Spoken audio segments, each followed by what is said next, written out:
نحمدہ نصلی علی رسولہ الکریم اما بعد فاعوذ باللہ من الشیطان الرجیم بسم اللہ الرحمن الرحیم رب اشرح لی صدری ویسر لی امری واحلل عقدۃ من لسانی یفقہوا قولی ربی یسر ولا تعسر وتمم بالخیر۔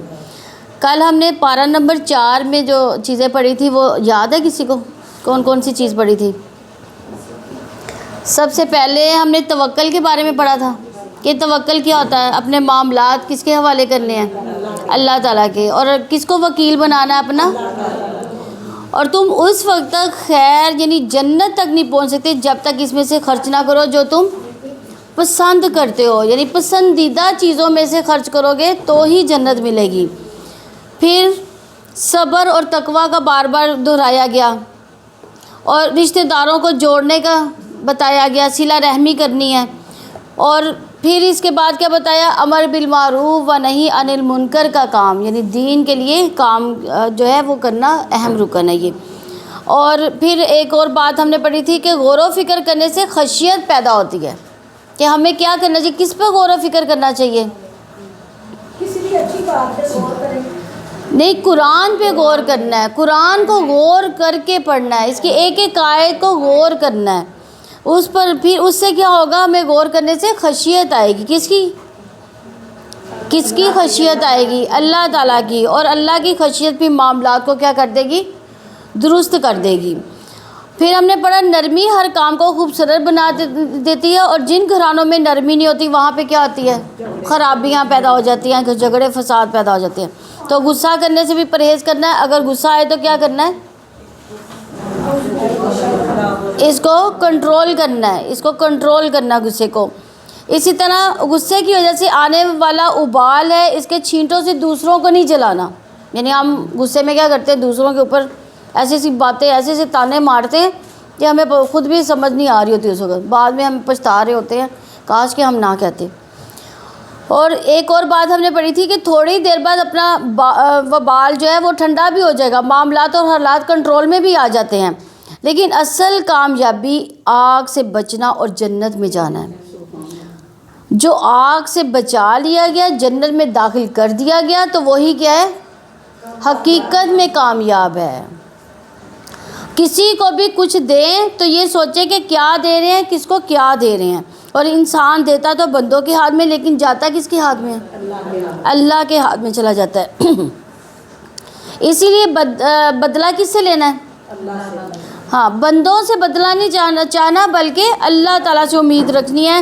تو اس بات کی دعا کرنی چاہیے کہ اللہ تعالیٰ ہمیں اسلام کی حالت میں فوت کرے۔ تو اللہ سے ڈرنے کا مطلب یہ ہے کہ ہر کام میں یہ دیکھا جائے کہ اللہ تعالیٰ دیکھ رہا ہے، نہ کہ لوگوں کا ڈر ہمارے اندر ہو کہ لوگ دیکھ رہے ہیں۔ بعض کا ہم لوگوں کے ڈر کی وجہ سے بھی تو کسی کو دیتے ہیں نا، تو لیکن اللہ کا ڈر ہونا چاہیے۔ رسول اللہ صلی اللہ علیہ وسلم نے فرمایا، اللہ جس کے ساتھ بھلائی چاہتا ہے اسے کیا دیتا ہے؟ دین کی سمجھ عطا کرتا ہے۔ تو آپ یہ دیکھیں کہ آپ میں دین کی سمجھ کتنی ہے۔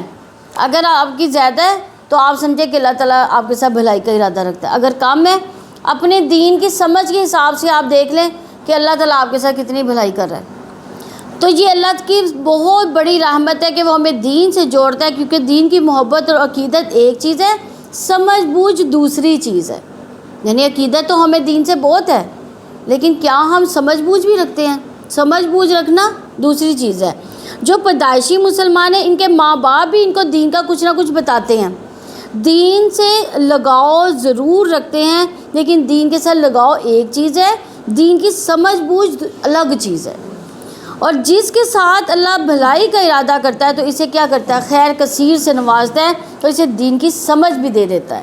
تو دین کی سمجھ بہت بڑی نعمت ہے، کیونکہ اس سے یہ زندگی بھی آسان ہوتی ہے اور اگلی زندگی میں بھی آسانی ہوتی ہے۔ اس لیے کیا کرنا چاہیے انسان کو کہ اس کے لیے کوشش کرنی چاہیے، محنت کرنی چاہیے۔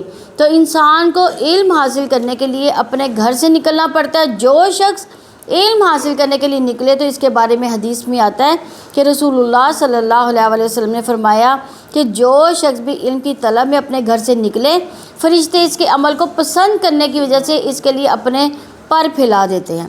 یعنی علم حاصل کرنے کے لیے نکلنا، علم کی مجلس میں حاضر ہونا بڑی رحمت کا سبب ہے، اور فرشتوں جیسی مخلوق اس کی بنا پر انسانوں کو وقت دینے اور اس کی توقیر کے لیے ان کے لیے اپنے پر پھیلا دیتی ہے۔ تو اللہ تعالیٰ سورہ مجادلہ میں فرماتے ہیں کہ اللہ ان لوگوں کو درجوں میں بلند کرے گا جو تم میں سے ایمان ہے جنہیں علم عطا کیا گیا، یعنی یہ مجادلہ کی 11 نمبر آیت ہے۔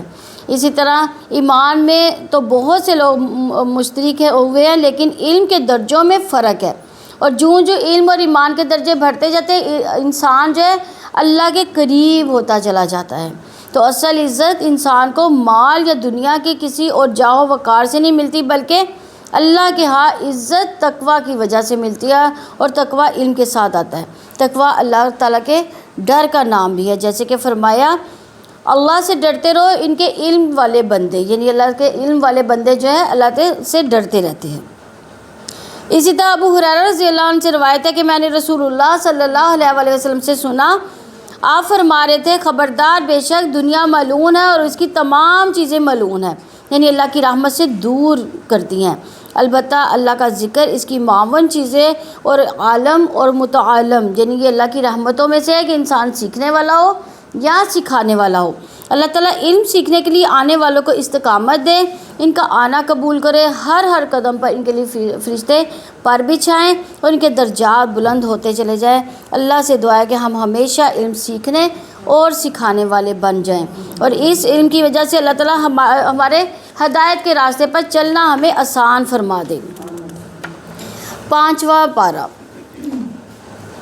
اعوذ باللہ من الشیطان الرجیم، والمحصنات من النساء الا ما ملکت ایمانکم کتاب اللہ علیکم واحل لکم ما وراء ذلکم ان تبتغوا باموالکم محسنین غیر مسافحین فما استمتعتم به منہن فآتوہن اجورہن فریضہ ولا جناح علیکم فیما تراضیتم به من بعد الفریضہ ان اللہ کان علیما حکیما۔ اور شوہر والی عورتیں بھی حرام کی گئی ہیں مگر وہ لونڈیاں جن کے تمہارے دائیں ہاتھ مالک ہو، یہ تم پر اللہ تعالیٰ نے لکھ دیا، ان کے علاوہ تمہارے لیے سب عورتیں حلال کر دی گئی، یہ کہ تم اپنے مالوں کے بدلے میں طلب کرو، اس حال میں کہ نکاح میں لانے والے ہوں نہ کہ بدکاری کرنے والے ہوں۔ پھر ان میں سے جن عورتوں نے تم فائدہ اٹھاؤ ان کو ان کے مقررہ مہر دے دو، اور تم پر کوئی گناہ نہیں اس میں جس پر تم مہر مقرر ہونے کے بعد باہم رضامند ہو جاؤ، یقیناً اللہ تعالیٰ ہمیشہ سے سب کچھ جاننے والا کمال حکمت والا ہے۔ یعنی تمہارے دائیں ہاتھ مالک ہے، اس سے کیا مراد ہے کہ جو جنگ کے نتیجے میں جو غلام عورتیں ہاتھ آتی ہیں ان کو کہتے ہیں دائیں ہاتھ، یعنی غلام عورتیں۔ تو اس آیت سے پتہ چلتا ہے شادی شدہ عورتوں سے جو مرد شادی نہیں کر سکتا، اور مرد کے لیے لازم ہے کہ نکاح کے بعد عورت کو مہر ادا کرے، لیکن اگر عورت خوشی سے معاف کر دے یا تحفتاً دینا چاہے تو ایسا کیا جا سکتا ہے۔ تو مرد کی مستقل طور پر عورت کے ساتھ زندگی گزارنے کی نیت بھی ہو کہ ایک مرد کو عورت کے ساتھ حلال طریقے سے، شرعی طریقے سے رشتہ قائم کرنا چاہیے، نہ کہ غلط طریقے سے وہ تعلقات قائم کریں۔ نکاح کرنے کی اہمیت ہمارے دین میں بہت ہے، کیونکہ نکاح نصف دین کو مکمل کرنے کا ذریعہ ہے۔ رسول کریم صلی اللہ علیہ وسلم نے فرمایا جب کوئی بندہ نکاح کر لیتا ہے تو وہ آدھا دین مکمل کر لیتا ہے، لہٰذا اسے چاہیے کہ باقی آدھے دین کے بارے میں اللہ تعالیٰ سے وہ ڈرتا رہے، اور تم میں سے جو کوئی مالی لحاظ سے استطاعت نہ رکھتا ہو کہ وہ آزاد مومن عورتوں سے نکاح کرے تو مومن لونڈیوں میں سے کسی سے نکاح کر لے جن کے مالک دائیں ہاتھ ہوں، اور اللہ تعالیٰ تمہارے ایمان کو زیادہ جاننے والا ہے، تم ایک دوسرے سے ہو، چنانچہ ان کے مالکوں کی اجازت سے ان کے ساتھ نکاح کر لو، ان کے مہر ان کو اچھے طریقے سے ادا کر دو جب کہ وہ نکاح میں لائی گئی ہوں، بدکاری کرنے والی نہ ہو نہ ہی چھپے دوست بنانے والی۔ پھر جب وہ نکاح میں لائی جا چکی تو اگر ان کے بعد وہ بے حیائی کرے تو ان کی سزا آزاد عورتوں سے نصف ہے۔ کیوں نصف ہے؟ کیونکہ وہ غلام عورتیں ہیں، یعنی وہ جنگ میں جیتی گئی عورتیں ہوتی ہیں، تو اس وجہ سے ان کی سزا جو ہے نصف عورتوں کی ہوتی ہے۔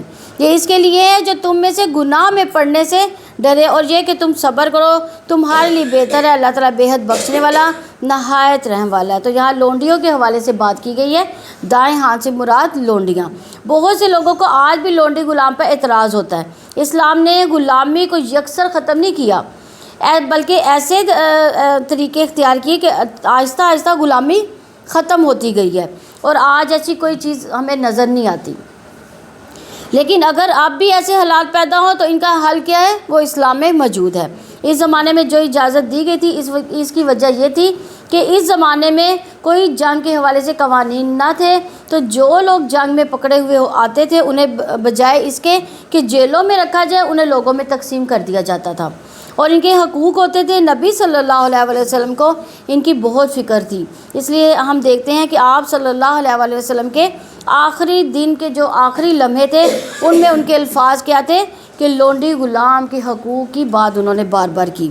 اور یہاں ایک اور بات جو قابل غور ہے کہ اللہ تمہارے ایمان کو جانتا ہے، واللہ عالم بایمانکم، اللہ تمہارے ایمان کو جانتا ہے۔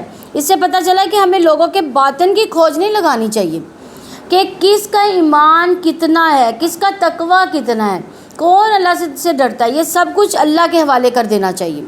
رسول کریم صلی اللہ علیہ وسلم نے فرمایا مجھے اس کا حکم نہیں ہوا کہ لوگوں کے دلوں کی کھوج لگاؤں، نہ اس کا حکم ہوا ہے کہ ان کے پیٹ چاک کروں۔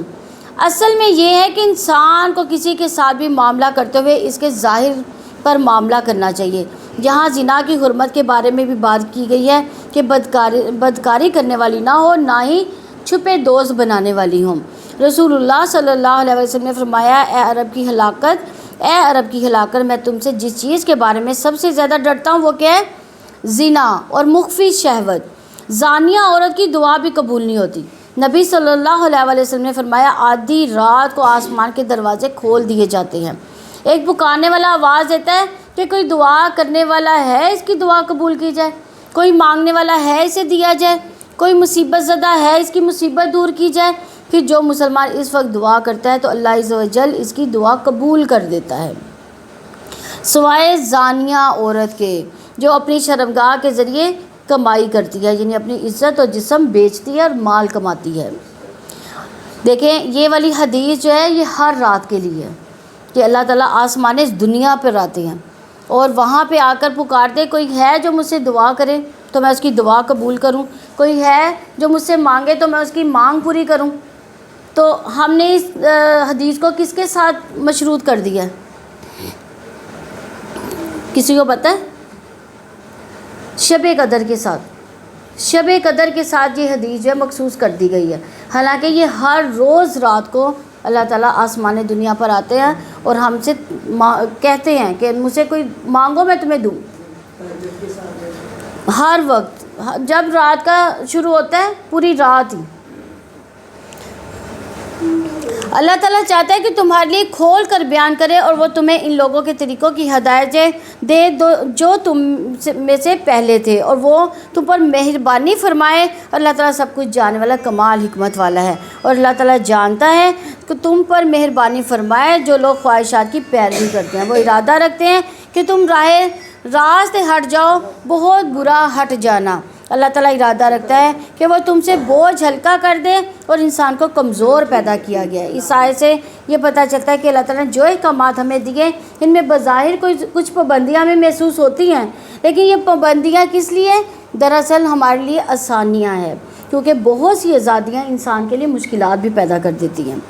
اے لوگوں جو ایمان لائے، تم آپس میں ایک دوسرے کے مال باطل طریقے سے نہ کھاؤ، سوائے اس کے کہ تمہاری آپس کی رضامندی سے تجارت ہو، اپنے آپ کو قتل نہ کرو، بلا شبہ اللہ تعالیٰ ہمیشہ سے ہی تم پر نہایت رحم والا ہے۔ یعنی مال کو آپس میں باطل طریقے سے نہ کھاؤ، مال کمانے کے غلط طریقے اختیار نہ کرو، جیسے چوری، ڈاکہ، غصب، یتیموں کا مال لوٹ لینا، یہ سارے ہتھیانے کے طریقے باطل طریقے ہیں۔ اور ولا قتل انفسکم، ایک دوسرے کو قتل نہ کرو۔ کسی مسلمان بھائی کو قتل کرنا ایسے ہی ہے جیسے خود کو قتل کر دینا، کیونکہ پھر بدلے میں انسان خود بھی قتل ہو جاتا ہے۔ دوسرا یہ کہ خودکشی کی بھی ممانعت ہے، یا خودکشی کبیرہ گناہوں میں سے ایک گناہ بتایا گیا ہے۔ خودکشی کرنے والا قیامت کے دن پھر حساب کتاب کے بعد اگر اللہ اس کو جہنم میں بھیج دے تو سزا جو دیا جاتا رہے گا، یعنی وہی سزا دی جائے گی جس کے ساتھ اس نے خودکشی کی۔ اگر وہ پہاڑ سے گر کے اس نے خودکشی کی ہے تو وہ ساری یعنی ہمیشہ کے لیے وہ ایسے ہی مرتا رہے گا۔ اگر اس نے خنجر اپنے آپ کو مارا تو وہ خنجر ہی مارتا رہے گا، یعنی جس طرح سے اس نے خودکشی کی ہے وہ ایسا ہی کرتا رہے گا۔ تو وہ مسلسل جہنم میں جلنے کے ساتھ ساتھ اسی آلے سے یا اسی طریقے سے بار بار اپنے کو مارنے کی کوشش کرے گا جس طرح اسے خود اپنے آپ کو دنیا میں مارا۔ تو یاد رکھیے زندگی قیمتی چیز ہے، اس زندگی کی قدر کیجیے۔ یہ وقت کمانے کا، آخرت بنانے کا، اس میں مشکلات آتی ہیں تو اس میں کیا کرنا چاہیے؟ ہمیں مایوس نہیں ہونا اور اپنی زندگی کو ختم نہیں کرنا، کیونکہ اب تو کہتے ہیں ہم مر جائیں، اگر مر کر بھی چین نہ آیا تو پھر کدھر جائیں گے؟ یعنی مرنے کے بعد بھی مسائل کم نہ ہوئے تو بڑھ گئے، مصیبت اور زیادہ ہوگی تو پھر کہاں جانا ہے؟ پھر تو کوئی آزادی نہیں ہوگی، ایک دفعہ پھر سے خود کو ختم کرتے ہی چلے جائیں گے۔ اور جو شخص زیادتی اور ظلم سے ایسا کرے گا تو بہت جلد اسے ہم آگ میں داخل کریں گے۔ یہ اللہ تعالیٰ پر ہمیشہ سے نہایت آسان ہے۔ اگر تم ان بڑے بڑے گناہوں سے بچ جاؤ جن سے تمہیں منع کیا گیا تو ہم تمہاری چھوٹی برائیاں تم سے دور کر دیں گے اور تمہیں باعزت داخلے کی جگہ میں داخل کریں گے۔ یعنی یہاں کبیرہ گناہ سے بچنے کا حکم دیا جا رہا ہے۔ ابن عباس رضی اللہ عنہ کہتے ہیں ہر وہ گناہ کبیرہ ہے جس کو اللہ نے جہنم کی وعید یا لعنت یا غضب کی وعید سنائی ہے۔ اللہ تعالیٰ کے رسول صلی اللہ علیہ وسلم نے کچھ کبیرہ گناہ کا ذکر کیا۔ اللہ کے ساتھ شرک یہ سب سے بڑا کبیرہ گناہ ہے۔ والدین کی نافرمانی، جھوٹی گواہی، آپ ٹیک لگا کے بیٹھے تھے پھر اٹھ کر جھوٹی گواہی کے بارے میں فرمایا اور مسلسل اسی طرح تکرار کرتے رہے یہاں تک کہ صحابہ ڈر گئے اور چاہا کہ آپ صلی اللہ علیہ وسلم اس سے رک جائیں۔ ایک اور روایت میں آپ صلی اللہ علیہ وسلم نے فرمایا 7 ہلاکت خیز گناہوں سے بچو۔ صحابہ نے عرض کیا اللہ کے رسول صلی اللہ علیہ وسلم وہ کیا ہے؟ آپ صلی اللہ علیہ وسلم نے فرمایا اللہ کے ساتھ شریک ٹھہرانا، جادو کرنا، کسی جان کو قتل کرنا جسے اللہ نے حرام ٹھہرایا مگر حق کے ساتھ جائز ہے، سود کھانا، یتیم کا مال ہڑپ کرنا، لڑائی کے دن پیٹھ پھیرنا، بھاگ جانا، پاک دامن ایمان والی بھولی بھالی خواتین پر زنا کی تہمت لگانا۔ یاد رکھیں توحید اس وقت فائدہ دیتی ہے جب لا الہ الا اللہ اس پر فائدہ دیتا ہو، جب کبائر سے انسان بچا ہو۔ رسول اللہ صلی اللہ علیہ وسلم نے فرمایا جب کوئی بندہ خلوص دل سے لا الہ الا اللہ کہے گا، کبائر سے بچتا رہے گا تو اس کے لیے آسمان کے دروازے کھول دیے جائیں گے اور یہ کلمہ لا الہ الا اللہ عرش تک جا پہنچے گا۔ فرائض اس وقت گناہوں کا کفارہ بنے گی جب بندہ کبیرہ گناہوں سے بچتا ہے۔ رسول اللہ صلی اللہ علیہ وسلم نے فرمایا 5 نمازیں اور ایک جمعہ سے دوسرے جمعہ تک، رمضان سے ایک رمضان تک اپنے درمیان سرزد ہونے والے گناہوں کے لیے کفارہ بن جاتے ہیں جب تک کبیرہ گناہوں سے بچتا رہے۔ یعنی ہم کہتے ہیں نا کہ وضو کرنے سے سارے گناہ دھل جاتے ہیں، یہ اس وقت ہوگا جب کبیرہ گناہوں سے ہم بچیں گے۔ رمضان سے رمضان کے درمیان کے تمام گناہ سے ہمیں معاف کر دیے جائیں گے۔ یہ کب ہوگا؟ جب کبیرہ گناہوں سے بچیں گے۔ رسول اللہ صلی اللہ علیہ وسلم نے فرمایا کبیرہ گناہوں سے اجتناب کرو اور سیدھے رہو اور خوش ہو جاؤ، اور تم اس چیز کی تمنا نہ کرو جو اللہ تعالیٰ نے تم میں سے بعض کو بعض پر فضیلت دی ہے۔ مردوں کے لیے اس میں سے ایک حصہ ہے جو انہوں نے محنت سے کمایا، عورتوں کے لیے اس میں ایک حصہ ہے جو انہوں نے محنت سے کمایا، اور اللہ تعالیٰ سے اس کے فضل کا سوال کرو۔ یقیناً اللہ تعالیٰ ہمیشہ سے ہر چیز کو خوب جاننے والا ہے۔ یعنی اللہ تعالیٰ نے انسانوں کے اندر اختلاف رکھا ہے، بعض کو بعض کے مقابلے میں زیادہ صلاحیتیں دی ہیں، لیکن اس کا مطلب یہ نہیں کہ بعض کو بالکل محروم رکھا ہے۔ انہیں کچھ اور چیزیں عطا کی ہیں اور کچھ کو کچھ اور چیزیں عطا کی ہیں۔ ہر شخص کو کچھ نہ کچھ صلاحیت ضرور عطا کی گئی ہے۔ ہر شخص کی کچھ مضبوطی یعنی اسٹرینتھ اور کمزوری یعنی ویکنیسز ہوتی ہیں۔ انہیں یہ نہیں کرنا چاہیے کہ کسی کی جو صلاحیت اور خوبی ہو اس پر حسد کرنا شروع کر دیں، اپنی خوبی کو بھول جائیں۔ آخرت میں کیا دیکھا جائے؟ اصل چیز جو دیکھی جائے گی جس کو جو صلاحیت ملی تھی اس نے اس کو کس کام پر لگایا، کہاں پہ، خیر کے کاموں میں یا برائی کے کاموں میں۔ اصل میں یہ چیز دیکھی جائے گی۔ انسان لوگوں کو ملنے والی نعمتوں پر جلنے، کڑنے اور حسد کرنے کی بجائے اللہ سے اس کا فضل مانگے۔ تو یہاں یعنی کیا کہنا چاہیے کہ یا اللہ تو نے اس کو عطا کیا، مجھے بھی عطا کر دے. لیکن انسان سے موازنہ کرتا رہتا ہے، یعنی ہم اپنے آپ کو کسی اور کے ساتھ کمپیئر کرتے رہتے ہیں، اپنے بچے کو کسی دوسرے بچے کے ساتھ، اپنے آپ کو کسی اور کے ساتھ، اپنے شوہر کو کسی اور شوہر کے ساتھ. اس سے سوائے کیا ہوتا ہے، انسان حسرتوں کے علاوہ کچھ نہیں اس کو ملتا. اپنے آپ کو اور دیگر نعمتوں کو دوسرے سے مقابلہ نہ کریں، کیونکہ ہم دوسروں کے چھپے ہوئے عیب سے نا واقف ہیں. صرف ظاہری کچھ خوبیاں نعمتیں دیکھ رہے ہوتے ہیں. کبھی یہ نہ کہے کہ میرا بچہ فلاں کے بچے کی طرح ہو جائے یا میرا فلاں جو ہے فلاں کی طرح ہو جائے. اس کے بجائے یہ دعا کریں، یا اللہ تو اپنی نگاہوں میں مجھے بڑا کر دے، تو اپنے فضل سے مجھے عطا کر دے. کیونکہ حسرت کہ میں فلاں کی طرح کیوں نہیں، یہ حسرت حسد کی راہ ہموار کرتی ہے، اور پھر دوسرے کی نعمت کے زوال کی تمنا بھی دل میں پیدا ہو جاتی ہے، جو کہ حرام فعل ہے. یہ دل کی ایسی کمائی ہے جس پر پوچھ ہوگی، اس لیے اللہ کا فضل مانگنا چاہیے. اس آیت کا سبب نزول یہ ہے کہ بعض عورتوں نے کہا کاش ہم وراثت میں مردوں کے برابر ہوتی اور جہاد میں ان کے ساتھ شریک ہوتی. تو یہ آیت انہیں اس چیز سے منع کرنے کے لیے نازل ہوئی کہ مردوں کے برابری کی خواہش کرنا اللہ کے حکم کو رد کرنا ہے، کیونکہ عورتوں کے اپنے کچھ کام اور مواقع ایسے ہیں جن سے ان کے درجات بلند ہوتے ہیں. مثلاً ماں کی حیثیت سے ایک عورت کا درجہ کیسے ہے، باپ کے درجے سے بلند ہے. اور سب سے زیادہ حسن سلوک کس کے ساتھ کہا گیا کرنے کو، ماں کے ساتھ. بچے کو جنم دینے اور دودھ پلانے میں ماں کا جتنا حصہ ہوتا ہے اتنا ہی اس کا اجر و ثواب بھی زیادہ ہوتا ہے. جو کچھ چیزیں ظاہر کرتی ہے، جبکہ سوشل میڈیا بہت عام ہوا ہے کہ ہم صرف اپنے آس پاس کے ہی لوگوں کو دیکھتے ہیں. مثلاً دنیا بھر میں بیٹھے ہوئے لوگوں کے جو فگرز ہیں وہ دیکھ رہے ہوتے ہیں کہ ان کے کھانا پینا کن ریسٹورنٹ میں ہے، وہ کیسی چیزیں استعمال کرتے ہیں، اور کیسے پریشانی اور ڈپریشن یعنی یہ چیزیں جتنی ہم دیکھتے جاتے ہیں. جیسے اب آج کل جو چائنا جو ہے وہ کتنی زیادہ چیزیں متعارف کروا رہا ہے، جب ہم دیکھتے ہیں ان کی زندگی کتنی آسان ہے، تو ہمیں کیا ہوتا ہے، ڈپریشن ہوتا ہے. ہم کس طرح کے گھر میں رہ رہے ہیں، ہمارے پاس کوئی سہولت ہی نہیں ہے. یعنی یہ چیزیں جو ہیں جتنی ہم دیکھتے جائیں گے اتنی ہی ڈپریشن کا شکار ہوتے جائیں گے، کیونکہ مسلسل اپنی حالت کو ان کے ساتھ کمپیئر کرتے رہیں گے. تو اس چیز سے بچنا چاہیے. جہاں جس کی جو خوبی نعمت دل کو اچھی لگی، اللہ تعالیٰ سے دعا کرے یا اللہ تو اپنے فضل سے مجھے بھی عطا کرے. اللہ کی رضا پہ راضی ہونا ہی انسان کو راضی کرتا ہے.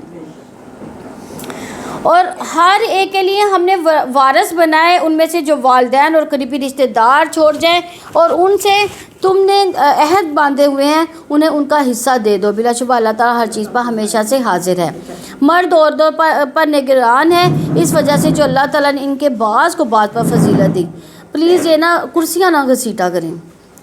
اور اس وجہ سے کہ انہوں نے اپنے اموال میں سے خرچ کیا، پس نیک عورتیں فرما بردار ہے اور موجودگی میں بھی حفاظت کرنے والی ہیں. اس وجہ سے کہ اللہ تعالیٰ نے انہیں محفوظ رکھا. اور وہ عورتیں جن کی سرکشی سے تم ڈرتے ہو تو تم ان کو سمجھا، ان کو بستروں میں چھوڑ دو اور ان کو مارو، چنانچہ اگر وہ تمہاری اطاعت کرے تو ان کو ستانے کی کوئی راہ تلاش نہ کرنا. بلا شبہ اللہ تعالیٰ ہمیشہ سے ہی بے حد بلند بہت بڑا ہے.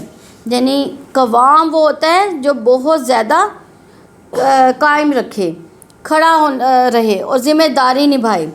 یعنی مرد عورتوں کے پر ذمہ دار ہیں، ان کو کما کر لا کر دیتے ہیں اور باقی بڑے بڑے اہم اور مشکل کام کرنے کے لیے فضل اللہ بعضهم علی بعض. یہ مطلب نہیں کہ صرف مردوں کو عورتوں پر فضیلت دی. مثلاً کچھ مرد تقویٰ میں عورتوں سے زیادہ ہو سکتے ہیں، بلکہ یہ کہ بعض عورتیں بھی تقویٰ میں مردوں سے زیادہ ہو سکتی ہیں.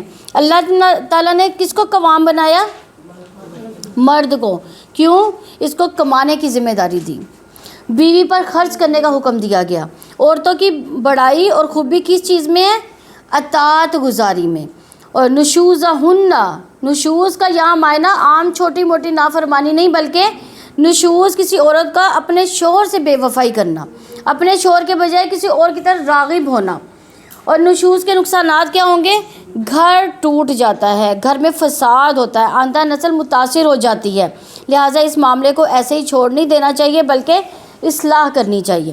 اصلاح کے لیے پہلا سٹیپ نصیحت کرو، بستر الگ کر دو. یعنی یہ مردوں کو کہا گیا ہے کہ وہ اگر نہیں اس سے باز آتی تو پہلا سٹیپ وہ کیا کریں گے؟ بستر الگ کر دیں گے. پھر بھی نہ مانے تو انہیں ہلکی سی مار ماریں گے، یعنی بہت زیادہ اتنا نہیں ماریں گے کہ ان کو کوئی چوٹ بڑی آ جائے۔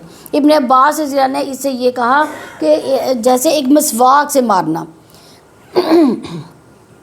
اس مار کا مقصد اوروں کو احساس دلانا کہ درست راستے پر چلنا ہے، یہ احساس دلانا کہ اپنی عزت، اپنی نسلوں کی حفاظت کرو۔ رسول اللہ صلی اللہ علیہ وسلم نے واضح طور پر فرمایا تم میں سے بہترین عورتوں کو کبھی بھی نہیں ماریں گے، یعنی عورتوں کو ستانا عالی ظرف نوبل مردوں کا کام نہیں ہوتا۔ یہ ماننا عام معمول نہ بنا لو، بلکہ ایکسٹریم کیسز میں انتہائی قدم کے لیے، جیسے آپریشن کی ضرورت اس وقت ہوتی ہے جب کسی دوا یا پھوڑے سے علاج نہیں ہو رہا، اگر عورت کو کمزور سمجھ کر اس پر ظلم کرو گے تو اللہ تم سے پوچھے گا، کیونکہ وہ تم سے بڑا ہے۔ تو نیک بیویوں کی خوبیاں یہاں پہ بیان کی گئی ہیں کہ رسول اللہ صلی اللہ علیہ وسلم نے فرمایا دنیا فائدے کی چیز ہے، اور دنیا کی بہترین متاع کیا ہے؟ نیک عورت۔ نیک عورت دنیا کی سب سے بہترین متاع ہے۔ تو 4 چیزیں خوش بختی کی علامت ہے: نیک بیوی، کھلا گھر، نیک ہمسایہ، اچھی سواری۔ اور 4 چیزیں بدبختی کی علامت ہے: برا ہمسایہ، بری بیوی، تنگ گھر اور بری سواری۔ آپ صلی اللہ علیہ وسلم نے فرمایا بہترین بیوی وہ ہے جس کی طرف تم دیکھو تو وہ تمہیں خوش کر دے، اور جب تم کسی بات کا حکم دو تو وہ بجا لائے، تمہاری غیر موجودگی میں تمہارے مال، اپنی اور اپنی ذات کی حفاظت کرے۔ یہاں نیک بیوی کی ایک خاص خوبی بتائے گی کہ وہ شوہروں کی غیر موجودگی میں شوہر کی عزت، جان، مال، اولاد کی حفاظت کرنے والی ہے، یعنی جو چیز ان کی کسٹڈی میں ہے وہ ان کی خبر رکھتی ہے۔ مسکرانے والی، خوش باش، ہر وقت شکوے شکایتیں نہیں کرتی، ہر وقت منہ بسوڑ کر نہیں رکھتی، ہر وقت تھکے تھکے نظر نہیں آتی۔ اور رسول اللہ صلی اللہ علیہ وسلم نے فرمایا بہترین عورتیں اونٹوں پر سوار ہونے والی ہے، وہ قریش کی نیک عورتیں ہیں۔ اس زمانے میں جو سب سے بہترین عورتیں تھیں ان کی بات کی گئی ہے، چھوٹے یتیم بچوں پر سب سے زیادہ مہربان ہے۔ اگر شوہر فوت ہو بھی جائے تو اپنے بچوں کی خاطر اپنی زندگی قربان کر دیتی، اپنے خامدوں کے مال کی حفاظت کرنے والی ہیں۔ تو یہ 2 چیزیں، مال اور اولاد کی حفاظت کرنا، یہ عورت کی ذمہ داری ہے، اور صرف شوہر سے ضد میں بچوں کی پٹائی کرنا یا مال کو ضائع کرنا کہ ٹھیک ہے مجھے کوئی پرواہ نہیں ہے، خود ہی کماتا رہے اور خوار ہوتا رہے۔ اکثر عورتیں ایسے بھی کرتی ہیں، بچوں کو بھی بول مارتی ہیں اور مال بھی زیادہ سے زیادہ خرچ کرتی ہیں تاکہ مرد جو ہے وہ کماتا ہی رہے۔ اگر آپس میں کچھ اختلافی چیزیں ہوں تو ان کو بیٹھ کر سلجھا لینا چاہیے، نہ کہ ایک دوسرے کو تنگ کرنا، نسلوں پر ظلم کرنا۔ پھر جو ایسا کرے گا تو اللہ اس کو پوچھے گا۔ اور اگر تم ان دونوں کے درمیان مخالفت سے ڈرو تو ایک منصب شوہر کے رشتہ داروں میں سے اور ایک منصب بیوی کے رشتہ داروں میں سے مقرر کر دو۔ اگر دونوں اصلاح کا ارادہ رکھیں گے تو اللہ تعالیٰ ان کے درمیان موافقت پیدا کر دے گا، اور بلا شبہ ہمیشہ ہی سے سب کچھ جاننے والا، ہر چیز کی خبر رکھنے والا ہے۔ یعنی شوہر اور بیوی کے جھگڑے میں موافقت کا سبب کیا ہے؟ اگر گھر بسانے کی نیت ہوگی تو راستہ نکل آئے گا، اگر بسنے کی نیت نہیں، پیچھے سے بھی اکسایا جا رہا ہے کہ کوئی ضرورت نہیں، رہنے دو، ہم تمہارا خیال رکھ لیں گے، ہمارے پاس کوئی کمی نہیں ہے۔ اکثر ماں باپ ایسے کہتے ہیں نا اپنی بیٹیوں کو، کیونکہ اگر شوہر اور بیوی کے درمیان کچھ نہ کچھ اختلاف ہوتا ہے، اللہ کا ایک طریقہ ہے، کائنات کے اندر ہر چیز کے اندر اختلاف ہے۔ اور گھاس کی ہی اگر ہم مثال لیں تو گھاس، اس کو جتنا بھی پانی دیں گے تو وہ گھاس ہی رہے گی، اس کا حسن گھاس میں ہی ہے، یعنی وہ درخت نہیں بن جائے گی۔ اور اگر آپ دیکھیں کہ وہ اگر بہت زیادہ بڑھ جائے گی تو ہم کیا کرتے ہیں؟ اس کو کٹوا دیتے ہیں۔ تو یاد رکھنا چاہیے مرد اور عورت میں جنس کا اختلاف ہے، سوچ کا، پسند ناپسند کا، پس منظر کا بھی اختلاف ہوتا ہے۔ سوسائٹی میں ہر ایک کا مختلف رول ہوتا ہے، اس لیے نبھانے اور بنا کر رکھنے کی نیت رکھنی چاہیے، تو اللہ تعالیٰ بھی مدد کرتا ہے۔ اور اللہ تعالیٰ کی عبادت کرو اور اس کے ساتھ کسی چیز کو بھی شریک نہ بناؤ، اور والدین کے ساتھ احسان کرو، رشتہ داروں، یتیموں، مسکینوں اور رشتہ دار ہمسایوں اور اجنبی ہمسایوں اور پہلو کے ساتھی اور مسافر کے ساتھ، ان کے ساتھ جن کے بالغ تمہارے دائیں ہاتھ ہوئے ہیں۔ یقیناً اللہ تعالیٰ ایسے شخص سے محبت نہیں کرتا جو اکڑنے والا، فخر کرنے والا ہے۔ وجار جنب یعنی پڑوسی، اور خاص کر اس کا حق زیادہ ہے جو رشتہ دار بھی ہو، یعنی پڑوسی بھی ہے اور رشتہ دار بھی ہے۔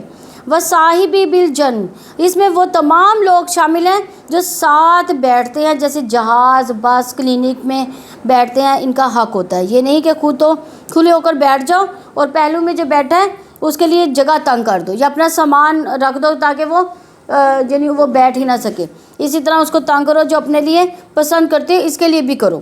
تو پہلو کے ساتھی میں اکٹھے مل کر کام کرنے والے بھی آ جاتے ہیں، ٹیم میں ساتھی یعنی کولیگ بھی آتے ہیں جو آپ کے ساتھ ساتھ رہتے ہیں، آپ کے مددگار بھی ہیں۔ ایک ٹیم میں کام کرنے والوں کے ساتھ احسان کرو، سلام میں پہل کرو، مسکرا کر پیش آؤ، ان کے کاموں اور محنت کی قدردانی کرنی چاہیے۔ وابن السبیل، اجنبی لوگ، ان کے ساتھ بھی احسان کا معاملہ کرو، یہ ہے ہمارا خوبصورت دین۔ وما ملکت ایمانکم، آج کے دور میں لونڈی غلام نہیں ہے، لیکن اپنے ورکرز کے کام کی قدردانی کرو، ان کی خوشی غمی میں شریک ہو جاؤ۔ یہ نہیں کہ سوچ لو کہ میں تو باس ہوں اور یہ میرے جو ہے وہ انڈر ہے اور تنخواہ دار ملازم ہے، بلکہ اس سے بھی کیا کرنا چاہیے؟ حسن سلوک کرنا چاہیے۔ ایک مسلمان اپنے ساتھ کام کرنے والوں کے ساتھ احسان کا معاملہ کرتا ہے، یعنی ہمارے جو انڈر کام کرتے ہیں ان کے ساتھ بھی کیا معاملہ ہونا چاہیے؟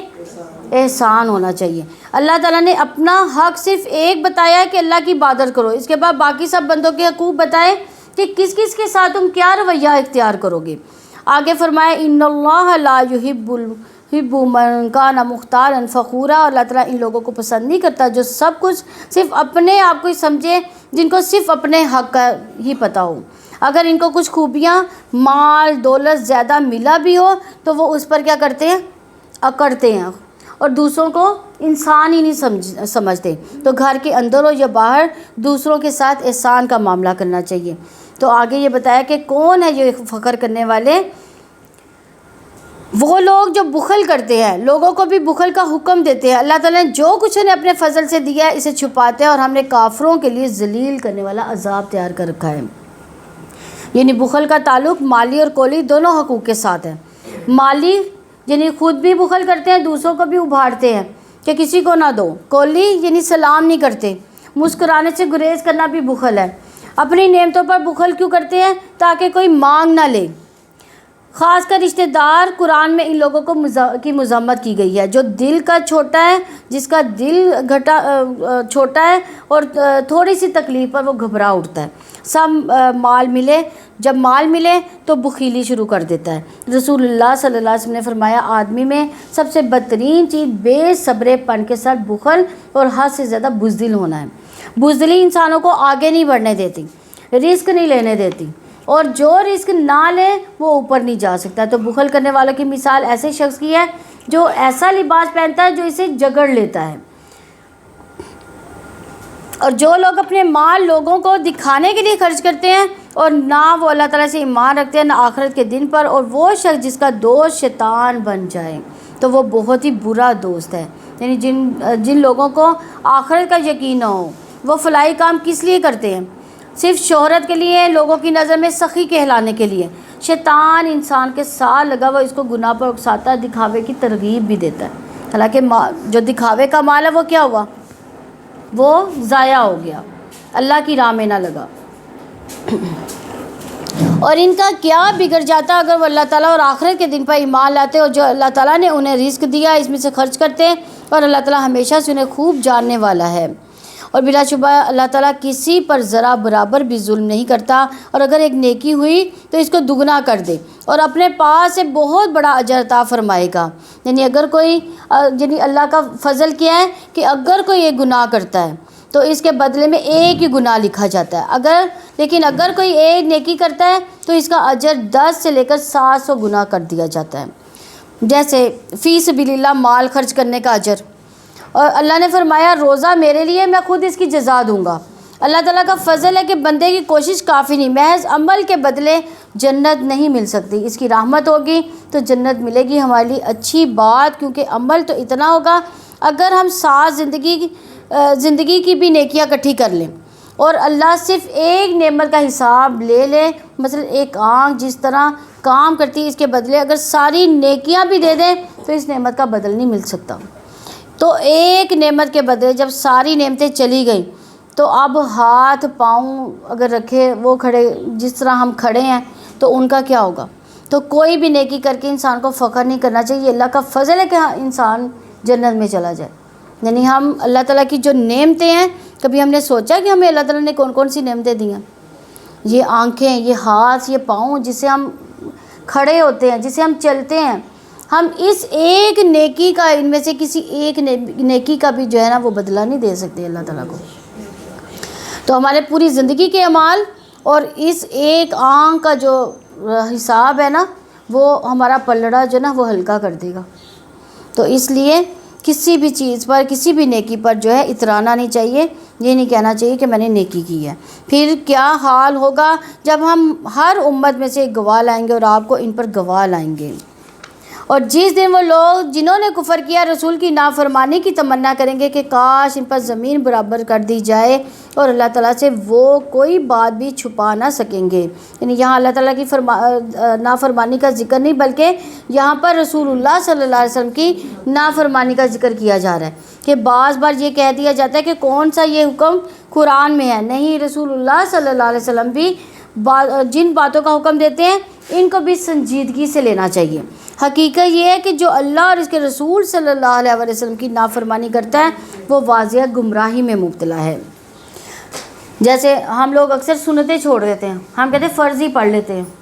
اکثر لوگ کرتے ہیں نا ایسے کہ فرض پڑھ لیتے ہیں، سنتیں چھوڑ دیتے ہیں. حالانکہ سنتیں جو پڑھ لے گا تو وہ اس کے لیے بھی جنت جو ہے وہ فرض قرار دے دی گئی ہے. اے لوگوں جو ایمان لائے تو نماز کے قریب بھی نہ جاؤ اس حال میں کہ تم نشے میں ہو، یہاں تک کہ تم جان لو جو کچھ تم کہتے ہو، اور نہ ہی جنابت کی حالت میں مگر راستہ عبور کرنے والے، یہاں تک کہ تم غسل کر لو.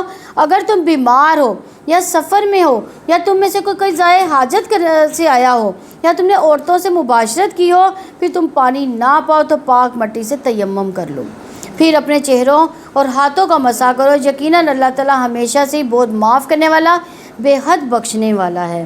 یعنی جن حالتوں میں نماز نہیں پڑھنی چاہیے، شدید نیند کی حالت میں، بعض کا ہم عشاء کی نماز کیسے پڑھ رہے ہوتے ہیں؟ سو کر. یعنی اس کے لیے یہ حکم ہے کہ پہلے آپ سو لیں. اگر آپ کو بہت سخت نیند آئی ہے تو آپ سو لیں، نیند پوری کر لیں تھوڑی سی. اٹھا ہی نہیں جاتا، آنکھ ہی نہیں کھلتی. سوئے تو پھر وہی فجر کے ٹائم میں اٹھنا. اگر جس دن نماز شاہ کی پڑھی چھوٹ گئی جب یہی نماز اذان ہو تو فوراً نماز پھر فوراً نماز پڑھیں. پھر یہ طریقہ اختیار کریں کہ اذان ہوئی ہے تو اسی وقت ہی نماز پڑھ لیں، تاکہ جتنا لیٹ کرتے جائیں گے اتنی نیند غالب آتی جائے گی. دوسری بات ہے کہ جنابت کی حالت میں، یعنی بڑی جنابت، نماز کے لیے غسل کرنا بہت ضروری ہے. نماز اور عبادت دونوں کے لیے غسل کرنا بہت ضروری ہے. اگر پانی موجود نہیں تو کیا کریں گے؟ نماز کے لیے تیمم کیا جا سکتا ہے. ان ساری ناپاکیوں کو اسی تیمم سے دور کیا جا سکتا ہے. تیمم کے لیے مٹی سارے جسم پر ملنے کی ضرورت نہیں ہے. تیمم کا طریقہ کیا ہے؟ مٹی لے کے اس پہ ایسے کر کے اپنے ہاتھ کرنے، اور ایسے یہاں تک کرنے ہیں، اس سے کرنا ہے. ہاں جی، پہلے مٹی پہ ہاتھ ماریں گے، اس کو یوں جھاڑیں گے یہ منہ پہ، اور یہ پہلے دائیں ہاتھ کو کریں گے پھر بائیں ہاتھ کو. ٹھیک ہے، مٹی کے اوپر ایسے ہاتھ مارنے ضروری ہے. مٹی کے اوپر. ہاں، ایسے جھاڑتے کچی مٹی سے ہی ہوتا ہے. ہوتا تو مٹی سے ہے. یعنی آپ کہہ رہی ہیں مٹی کا گولا ہے، تو یعنی مٹی تو آپ کے ہاتھوں کو لگ گئی ہے نا. ایسے ہی پاؤڈر کے ڈبے میں ڈالی ہوئی ہے، ہاتھ پہ ڈالتی ہوں تو تیمم کر لیتی. ہاں تو بس ٹھیک ہے، ہاں، مٹی تو ہاتھوں کو لگ گئی نا. مقصد تو یہ ہے کہ مٹی ہاتھوں کو لگنی چاہیے. مسئلہ تو یہ ہے نا، ہمارے اب گھروں میں مٹی تو عام زندگی میں نہیں ملتی، اس کو بھی ہمیں سنبھالنا ہی پڑتا ہے. ویسے ہمارے گھروں میں آپ غور کریں تو بہت زیادہ مٹی ہے. ہاں، بہت زیادہ. اگر آپ کے کوئی ٹیبل پہ بھی مٹی پڑی ہے نا، آپ اس کے اوپر بھی ہاتھ لگا کر تیمم کر سکتی ہیں. لیکن یہ اس صورت میں ہے تیمم جب پانی موجود نہیں ہوگا. اگر پانی آ گیا، جب پانی ملا تبھی تیمم کا وہ جو ہے وہ ختم، آپ کا وضو ختم. بیماری کی صورت میں بھی ہم کر سکتے ہیں کہ یعنی اگر فرض ہے یہ کہ ہم پانی سے منہ ہاتھ دھوئیں گے تو ہمیں کوئی مرنے کا ڈر ہے، یا سردی بہت زیادہ شدید ہے تو زیادہ ہونے کا ڈر ہے، تو اس سے بھی ہو جاتا ہے. تو بس ایک بار پھیرنا ہے، بار بار نہیں، اور نہ ہی سارے جسم پر جو ہے وضو کے لیے سارے اعضاء پر پھیرنا ہے. اصل چیز اللہ کا حکم ہے، یعنی اللہ تعالیٰ نے ہمیں پاک کرنا ہے، مٹی نے پاک نہیں کرنا، یہ اللہ تعالیٰ کا حکم ہے. تو رسول اللہ صلی اللہ علیہ وسلم نے فرمایا زمین کو چھوا کرو کیونکہ یہ تمہارے ساتھ شفقت کرنے والی ہے. تو آج ہم مٹی پر پاؤں نہیں رکھنا چاہتے تو، لیکن جدید ریسرچز بتاتی ہیں کہ کئی بیماریوں کا علاج کیا ہے؟ زمین پر ننگے پاؤں چلنا۔ تیمم کا حکم مسلمانوں کے لیے اللہ کی طرف سے آسانی ہے، یہ محمد صلی اللہ علیہ وسلم کی امت کی خصوصیت بھی ہے۔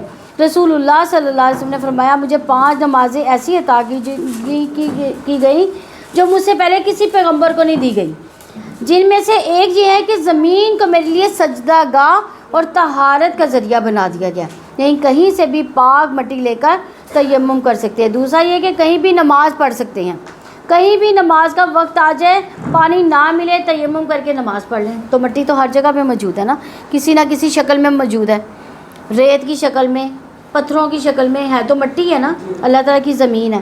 تیمم کرنے کی صورتیں جہاں نماز کا وقت آئے وہ پانی نہ ملے تو تیمم کر کے نماز پڑھ لیں۔ جان کی ہلاکت کا ڈر ہو، یعنی بیماری میں پانی کے استعمال سے بیماری بڑھنے کا اندیشہ ہو تو بھی تیمم کے لیے وہ تیمم کر کے نماز پڑھی جا سکتی ہے۔ کیا آپ نے ان لوگوں کو نہیں دیکھا جن کو کتاب میں سے ایک حصہ دیا گیا کہ وہ گمراہی خریدتے اور وہ چاہتے ہیں کہ تم بھی راستہ گم کر دو؟ کن کو دیا گیا تھا؟ کن کو کتاب کا ایک حصہ دیا گیا تھا؟ یہود و نصارہ کو نہیں دی گئی تھی کتاب، یہ کل بھی میں نے بات بتائی تھی۔ اور اللہ تعالیٰ تمہارے دشمنوں کو خوب جانتا ہے، اللہ تعالیٰ ہی کافی دوست ہے، اللہ تعالیٰ ہی کافی مددگار ہے۔ یعنی یہاں آپ صلی اللہ علیہ وسلم کو تسلی دی جا رہی ہے کہ آپ دشمنوں کی طرف سے پریشان نہ ہو، اللہ آپ کے معاملے کی ذمہ داری لے گا اور جس چیز کے ساتھ چاہے گا آپ کو فائدہ دے گا۔ اللہ کی دوستی، اس کی مدد کو اپنے لیے کافی سمجھے، یہ توکل ہر مومن کے لیے کافی ہے، کیونکہ بعض اوقات انسان بہت اچھے سے کام کر رہا ہوتا ہے لیکن دوسرے لوگ غلط فہمی کا شکار ہو کر مخالفت پر اتر آتے ہیں، الزام لگانے لگتے ہیں، اس کی وجہ سے دین کے کام میں انسان بد دل ہونے لگتا ہے۔ تو پیغمبر تو یہ کام نہیں چھوڑ سکتے، اس لیے ان کو مدد کے لیے اطمینان دلایا گیا ہے کہ عام انسان تو ہو سکتا ہے یہ کام نہیں تو دوسرا کام کر لے، نیکی کا کوئی دوسرا موقع اس کو مل جائے گا۔ حقیقت یہ کہ خیر اور بھلائی کا کوئی بھی کام کرنے کے لیے صرف کوششیں کافی نہیں ہوتی بلکہ اللہ تعالیٰ کی مدد بھی چاہیے ہوتی ہے۔ اس لیے جب بھی نیکی کا کام کرنے لگے، عمل بالمعروف یا کسی کو کوئی اچھی بات بتانے لگے تو دل میں اس سے پہلے اللہ تعالیٰ سے دعائیں مانگے کہ یا اللہ میری بات میں اثر ڈال دے اور اس شخص کو میری بات سے فائدہ پہنچا دے۔ اگر کوئی غلط کام کر رہا ہے، چاہے اپنے ہی بچہ ہے، تو اس کو بھی روکنے کے لیے اللہ کی مدد زبان میں تاثیر مانگے۔ اس طرح اللہ پر بھروسہ، اس پر توکل کر کے دعا کے کہ انسان خیر اور بھلائی کے کاموں میں آگے بڑھ سکتا ہے، ورنہ شیطان انسان کو ڈراتا رہتا ہے۔ ذرا سی مخالفت پر کیا کرتا ہے کہ انسان بد دل ہو کر پیچھے ہو جاتا ہے۔ اور ان لوگوں میں سے جو یہودی ہوئے وہ باتوں کو ان جگہ سے پھیر دیتے ہیں اور وہ کہتے ہیں سمینا، یعنی ہم نے سنا، وعصینا، اور ہم نے نافرمانی کی، واسمع، اور تم سنو، غیر مسمع، کہ تمہیں نہ سنایا جائے، اور رعینا، ہماری رعایت کرو۔ اپنی زبانوں کو موڑتے ہوئے کہتے ہیں، دین میں تان کرتے ہوئے۔ اور اگر وہ کہتے سمینا، یعنی ہم نے سنا، وطاعنا، اور ہم نے اطاعت کی، واسمع، اور آپ سنیے، وانظرنا، اور ہم پر نظر کرم کیجیے، تو ان کے حق میں بلا شبہ زیادہ بہتر، زیادہ درست ہوتا۔ لیکن اللہ تعالیٰ ان کے کفر کی وجہ سے ان پر لعنت کر دی، چنانچہ ان میں سے کم ہی لوگ ایمان لاتے ہیں۔ یعنی یہود بظاہر اللہ کے حکم کو غور سے سن رہے ہوتے تھے مگر دل میں یا آستگی سے کہتے سن لیا پر مانا نہیں ہم نے۔ آج کے مسلمانوں کا کہ یہی حال نہیں ہے، وہ اللہ کے حکم کو سن لیتے ہیں پھر کہتے ہیں کہ آج کے دور میں تو اس پر عمل کرنا بہت مشکل ہے۔ کیا ہم بھی ایسے نہیں کہتے؟ چاہے زبان سے کہیں چاہے دل سے، کہیں کوئی حکم کتنا بھی مشکل لگے اللہ تعالیٰ سے مدد مانگے، کہیں کہ یا اللہ میں نے سن لیا، میں عمل کروں گی، تو مجھے توفیق دے دے، تو میرے لیے آسان کر دے، کم از کم نیت ہی کر لیں۔ یہ نہ کہنا کہ یہ اس زمانے کے لیے ہے، آج کرنا مشکل ہے، یہ درست نہیں ہے۔ قیامت تک کوئی اور کتاب نہیں آنے والی، کوئی اور رسول بھی نہیں آئے گا، آپ صلی اللہ علیہ وسلم کی تعلیمات ہی ہمارے لیے کافی ہیں۔ اس دور میں بھی کچھ چیزیں مشکل تھی اور کچھ آسان، آج کے دور کی اپنی کچھ مشکلات اور کچھ آسانیاں ہیں۔ زندگی میں صرف آسانیاں نہیں ہوتی بلکہ مشکل حالات بھی آتے ہیں۔ اللہ کا وعدہ ہے انما العسر یسرا، یعنی ہر تنگی کے بعد آسانی بھی ہے، اس لیے سمینا و اطعنا کہنا چاہیے جو صحابہ نے کہا، لیکن منافقین کیا کہتے تھے؟ سمینا وَعَصَيْنَا یعنی ہم نے سنا اور نافرمانی کی. ہم نے کیا کرنا ہے انشاءاللہ. اے وہ لوگوں جنہیں کتاب دی گئی اس پر ایمان لائے جو ہم نے نازل کیا، اس کے لیے تصدیق کرنے والا ہے جو ہمارے پاس ہے، اس لیے پہلے کہ ہم چہروں کو مٹا دیں پھر انہیں پشتوں پر پھیر دیں یا ان پر لعنت کر دیں، جیسے ہم نے سبت والوں پر لعنت کی. اللہ تعالیٰ کا حکم ہمیشہ سے ہو کر رہنے والا ہے. یعنی انسان کو نیکی کے کام میں جلدی کرنی چاہیے اس سے پہلے کہ سارے مواقع ختم ہو جائیں. مومن کو سب سے زیادہ شرک کے معاملے میں حساس ہونا چاہیے. کوئی ایسی چیز جو شرک کی طرف لے جاتی ہو، اس سے کیا کرنا چاہیے؟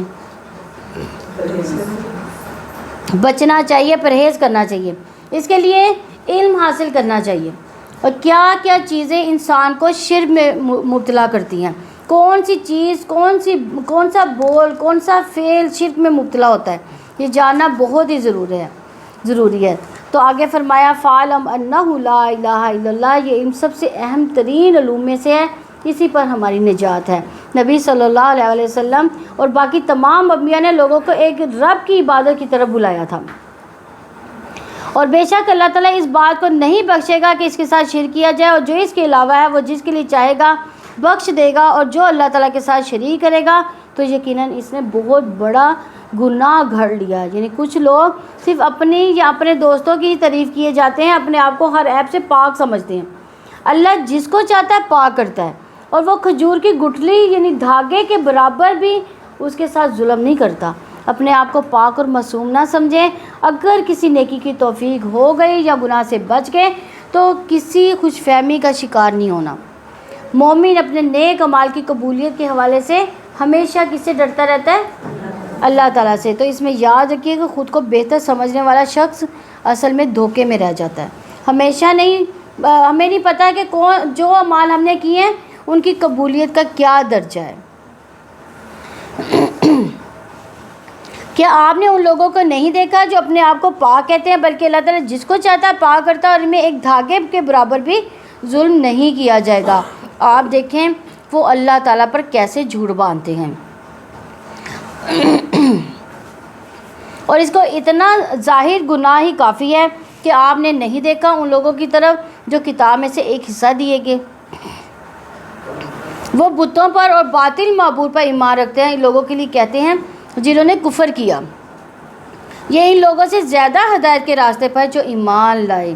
یعنی ہود کے بارے میں کہا جا رہا ہے کہ اہل کتاب ہیں، جادو میں مبتلا ہیں، اور حالانکہ انہیں تو اس کا کھلم کھلا انکار کرنا چاہیے تھا.